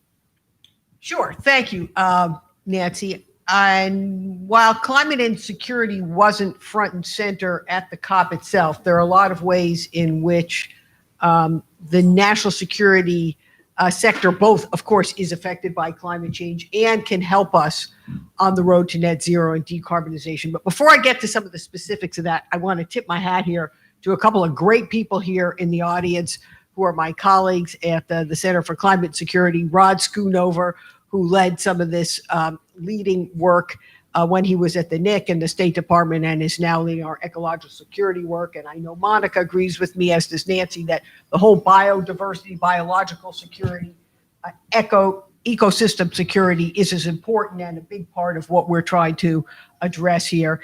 And Kate Guy, who now Monica has taken from us into the State Department, but we're very happy for Kate. Kate, along with Steve Brock over there, both led the first World Climate Security Report of the International Military Council on Climate Security. Kate and Steve have both done so much more also in their careers, but they are some of the leaders in this space. And I know, sitting far over there on the right, I'm going to call him out, Colonel Greg Duque, retired, who co-leads the Veterans Advanced Energy Project, among many things he also does. But I say that because in the clean energy transition, as we transform our economy, the workforce is changing, and veterans moving into this space are a big part of the new workforce.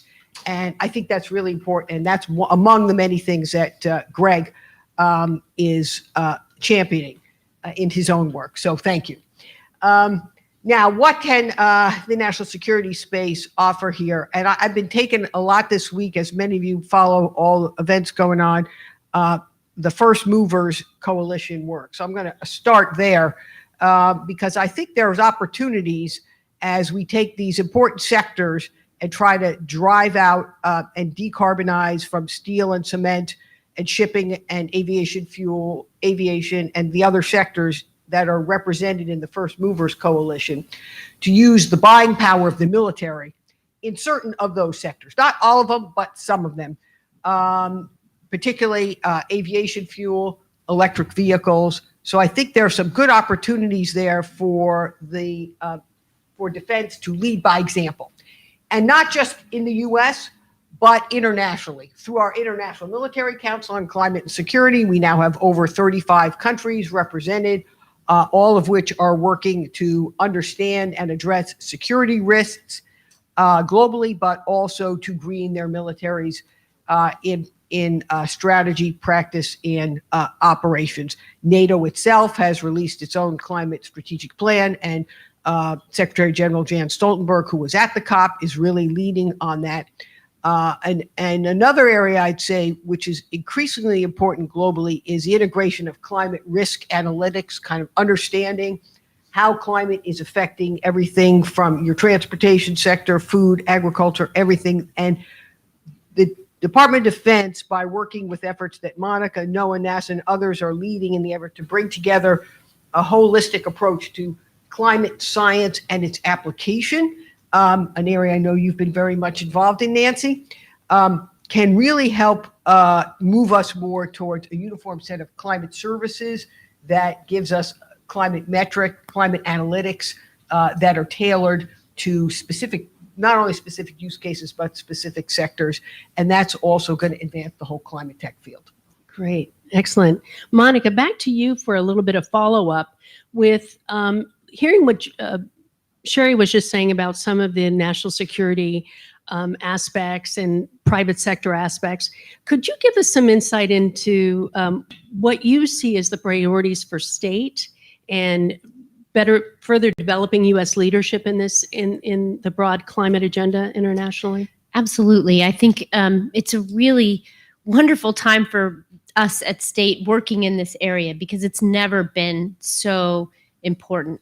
We have a Secretary of State. Not only do we have kind of two Secretaries of State actually driving this within the State Department, but the Secretary of State Blinken, the Secretary of State, is very focused on this. Everywhere he goes, he gets asked about it. Every bilateral meeting I've ever been in, He talks about it. It's top of the list of his points. I think he sees it as central to our foreign policy. And the biggest challenge for us in the State Department is trying to get the entire State Department, all of it, every bureau, every post, every geographic bureau, every substantive bureau like mine, everybody, the entirety of the State Department really thinking about it that way. And most of them do think about it, but changing the way we do our work is really critical, I think, to that. So it starts with the secretary bringing it up everywhere he goes, or having it be a central part of his mission. He was in Africa 2 weeks ago. He met with people who were dealing with the terrible droughts there in Kenya, and he's headed out to the Far East next week, and I think he'll hear about it again. So it's not hard to do in sort of the most basic ways, but really changing the architecture of the State Department to make it more integral to what it does. And the Defense Department's this exact same way. I think we're working hard to bring about those big transformational changes that John hinted at, in his speech that will happen in the economy.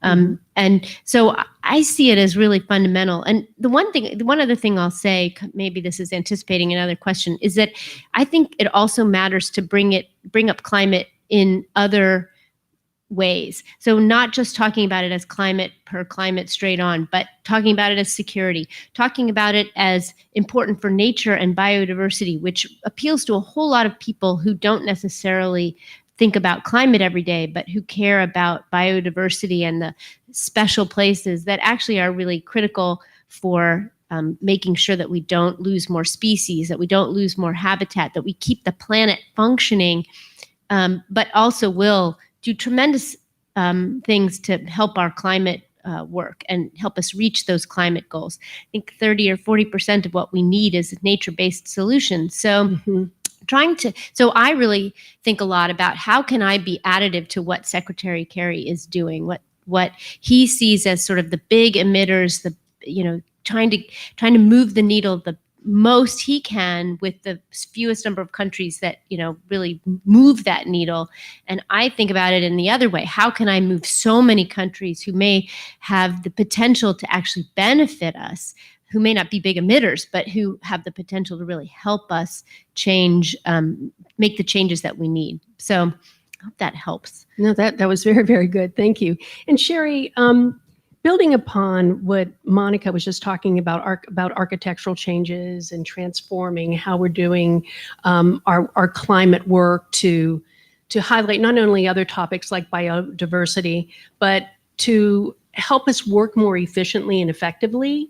Can you think of, or could you discuss any potential changes that might take place, for example, in defense, or how that could be done where it could be more effective in dealing with climate? Or are you seeing our international partners making any changes that you may have seen through your International Military Council?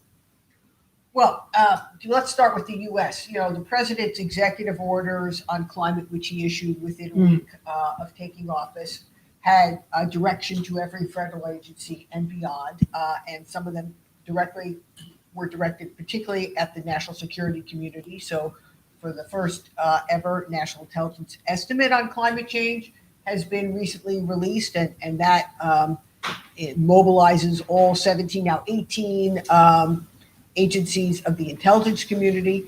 The Defense Department issued a very forward-leaning climate adaptation report a few months ago. Okay, sorry about that. Thank you. That has the department really integrating climate considerations both into its supply chains, certainly into making its installations and facilities more resilient to climate impacts, having suffered billion-dollar damages from hurricanes in the last several years, and addressing the readiness impacts to our troops, like extreme heat and having to deploy and train where there are more Black Flag days, or in parts of the world where it will be difficult to operate outside for periods of time within the coming years. And then, even more recently, the Department of Defense issued its first ever climate risk analysis, defense climate risk analysis, which I would say goes a long way towards laying out what Monica talked about, essentially the muscle memory, the framework, the muscle memory that the Department of Defense needs to integrate climate into strategy, planning, budgeting, operations. And there's a really well laid out chart there that takes 5 elements and got hundreds of, let's say 40 or 50 different key documents that the Department of Defense produces every year that make the Department of Defense run. And if it's held to account on integrating climate into all of those processes, it will have changed fundamentally how it operates. So that's what's happening now. I assume the same is happening in the State Department. And then across the interagency, particularly with integrating the science from the science agencies into how those measurements and metrics and analytics are used at the operational agencies. And can I just ask very quickly as a follow-up? I guess I can because I'm the moderator. You got the power. Are you seeing those same changes with our allies and in their defense departments making those changes as well, or is this something that the U.S. is at the forefront of? Well, I think U.S. is among the leaders. I wouldn't say the U.K. is really moving out fast. I mean, the U.K. Is more directly addressing actually emissions reductions from military activities. That's one that's going to be, I think, speaking about that frontally for some militaries will be something that is a challenge to do, but I think being able to count emissions, which is something that the U.S. has already tracked, UK, France, and a number of others, but certainly not a majority yet. That's the place to begin. And I think that's where the NATO Strategic Climate Action Plan really takes a start and says, we're going to start and have a specific method of measuring emissions from military activities. Now, I could give you a whole seminar about how you disaggregate that and count that. We won't do that unless you want to. But that's an important starting point because the military is a big enterprise and it affects many different sectors of society, transportation, logistics, aviation, shipping, blah, blah, blah, not to mention ammunition and the real, heart of warfare.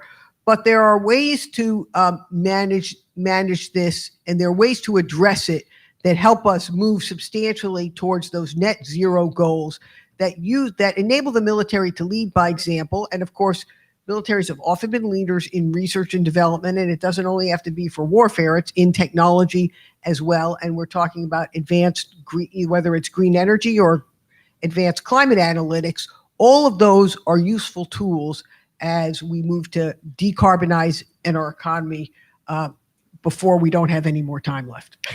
So can I add that I think it all, when I look at the name of this meeting and this organization, we don't have time. Yes. I think our whole government effort stems from the fact that our president really believes we don't have time. Mm-hmm. And has said so from the beginning of his campaign. And I think that sends a huge signal to everyone in the government, which is why we had such a huge whole of government approach at COP and not just at COP. I mean, that was a reflection of the way we think about these issues in this administration. So I think we have taken the approach that we don't have a lot of time. We are going to try everything that we possibly can. And you see that in the infrastructure bill and the Build Back Better bill. You see that in the way we are building our budgets. You see that in the way that cabinet secretaries talk about it everywhere they go.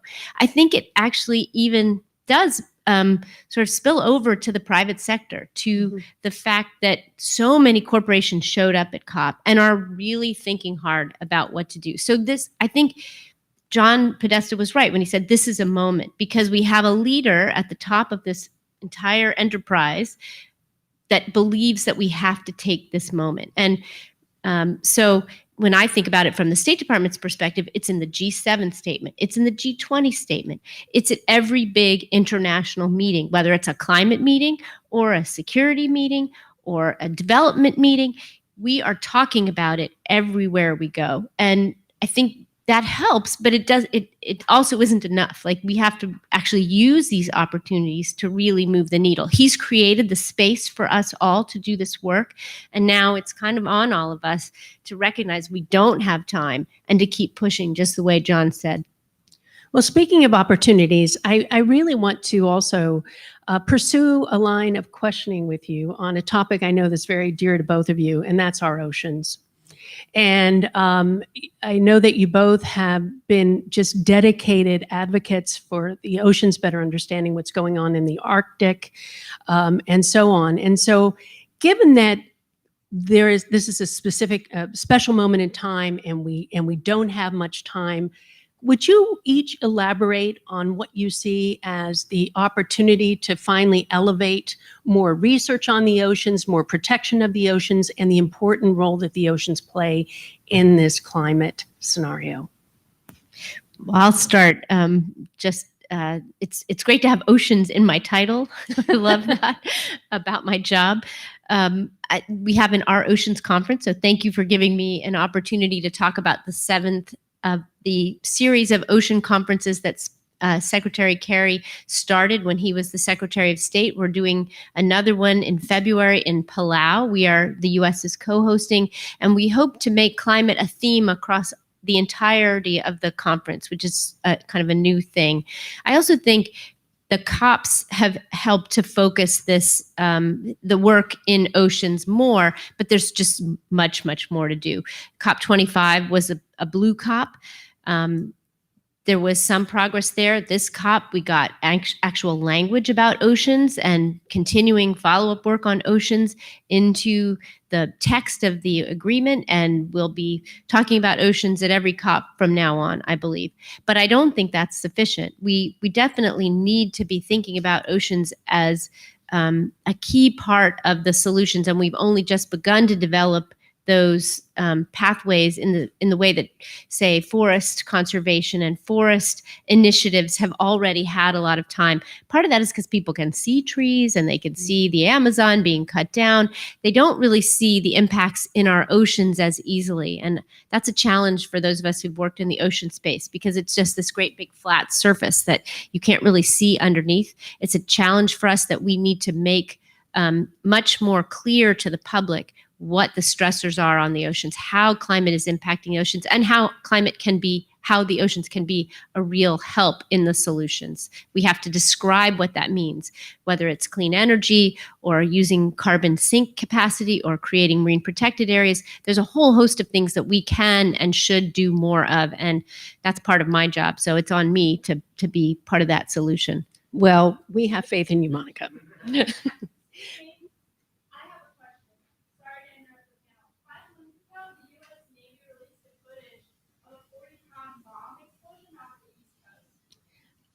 I don't think we're prepared to talk about that, but okay, but that's perhaps just the after- elephant in the room when we're talking about oceans and we're talking about climate. We have this kind of thing happening, and it's not okay because we're all here for this. And I don't know, you guys are here at the table, so let's get the conversation Do you going. know what she's talking about? I don't. Okay. I don't either, but I'll be happy to take on if the underlying I can show you the concern video. there is that I can show it to you. there can be activities inconsistent with ocean and environmental conservation. I would say that our military, over the time that I've been associated with it since the 1980s, has really moved from being an environmental laggard to an environmental and clean energy leader. Now, that's not to say that every individual action is always can't be questioned. And I don't know about the particular instance that the speaker is referring to, but I will say, in my time since working with the Department of Defense, it implemented no ocean dumping, no plastic waste at sea, has used its research and development activities to deconflict training activities, impacts on marine mammals, which has been a source of big concern, something John Podesta was very concerned about. when he was chief of staff, and he and I and others have served on an ocean commission for a long time, working very hard to address and ensure. In fact, a lot of the research that the Navy and our military does is about better understanding our oceans so we can do a better job to protect and conserve that, and to ensure that training activities are done as much as possible in areas that don't conflict, particularly with marine mammals. But also, we're in the last decade, something Monica and others have been part of and was very much front and center in the our Oceans Conference that Secretary Kerry has run, is using maritime assets to help track illegal and underreported fishing, which is a scourge around the world, something where our oceans are being rapidly depleted of the primary protein source. And as we have an opening Arctic with fish stocks moving further north, being depleted in certain areas, but moving further north, this becomes ever more important that we understand how that's changing, that we have the observational capability to be able to track that illegal fishing activity, which occurs by many fleets, including China and others around the world, on an increasingly more difficult basis. And we only have a few minutes left, and perhaps we can talk more offline if you don't mind. But thank you very much for your question. With just a few minutes left, I'd like to ask a closing question for each of you, and that is, you're here representing the international outlook, the State Department, the International Military Council. What are those, what is the top priority you think that we should be looking at over the next year or several years that you see a lot of momentum behind, where we can see real change? Boy, I think it's continuing to focus our efforts, and I would say keep holding us accountable. All of us, in every respect, in all our jobs. That's our job as government servants. We're here to serve the public and to be accountable. I think there are decisions made every day that are trade-offs, and they're hard. They're really hard. And we continue to try to do the best job that we can in balancing things, in protecting our country, and yet making sure that we're not doing harm that we don't absolutely need to do in order to keep our defenses strong. And our reputation depends on it. We have to keep our word as a country. But to get to your question, I think the most important thing we can do is really implement the programs that we've put out there. We used a lot of our imagination and creativity to come up with innovative ways to really move the needle fast. I think Secretary Kerry is really focused on the big emitters because we can do the most in the shortest amount of time, and he's not stopping. But I also think there's a whole lot of new and innovative things we need to do to bring oceans into the equation, to do more with nature-based solutions, to help with adaptation, to use our science and technology and follow the science to figure out what are the best things that we can do. And so it's not any one thing, it's keeping our foot on, sorry to use a bad metaphor, but keeping our foot on the gas pedal, just not letting up, really, just not letting up. And we are, the electric car gas pedal. Truly, if we don't, we won't make the progress we can in the administration that we have. We can never think past 4 years of an administration. And President Biden, from the time he was a candidate, said we're going to do as much as we can, as fast as we can. So we don't have time. And I think that's key, keeping that in mind. Okay.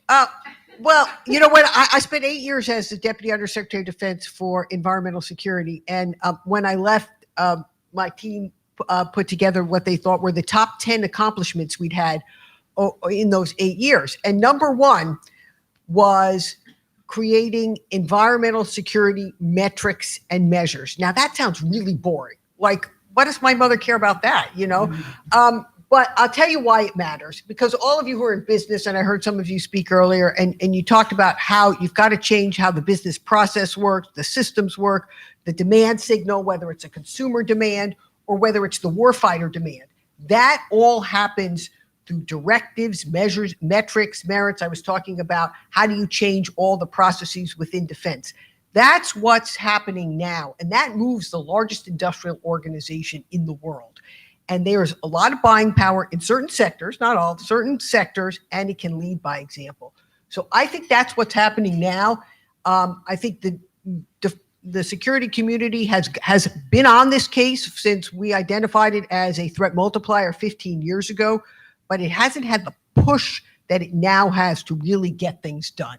And I'm very excited about the opportunities to really change both our energy, our economic, and our people, our human systems for the better in the very near future, because we don't have time. And I'm very excited to watch all of this change unfold as well, but I'm also very appreciative to both of you for taking your time to be here today and for sharing your insights with us, and to all of you for staying for this afternoon session. And with that, we'll please thank our panelists, and we'll hand it back over to Shetta. Please clap for an incredible powerhouse panel of women who are really globally government and leading the charge on climate action. Thank you, really, honestly, for organizing this. It was great. You're an inspiring leader yourself, so we're Thank you, just Monica. glad to be here. I don't blush. I don't have the skin tone for it, but I would be.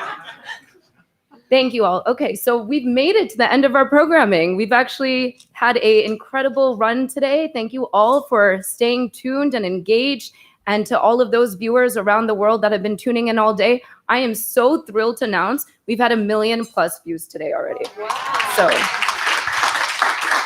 really, really excited to announce that, and just want to thank you all. Truly, it takes a village to put something like this together. I know you all know that. You've had experiences in your respective organizations. We have to thank Stockholm, our headquarters, Ingmar, who, if he didn't have the vision for We Don't Have Time, none of us would be here in this room in this particular moment, using this rallying cry, which also happens to be the name of our organization. And we have to thank Simon, who's been running around in the corner and is really the backbone behind all of this effort. Without him, this definitely would not have happened. Thank you, Simon. You'll meet Courtney and Brian too if you haven't already. You'll see them outside, and please send them thanks as well. Again, you know that it takes a team, it takes a village. Thank you to the AV team. Thank you to the building staff.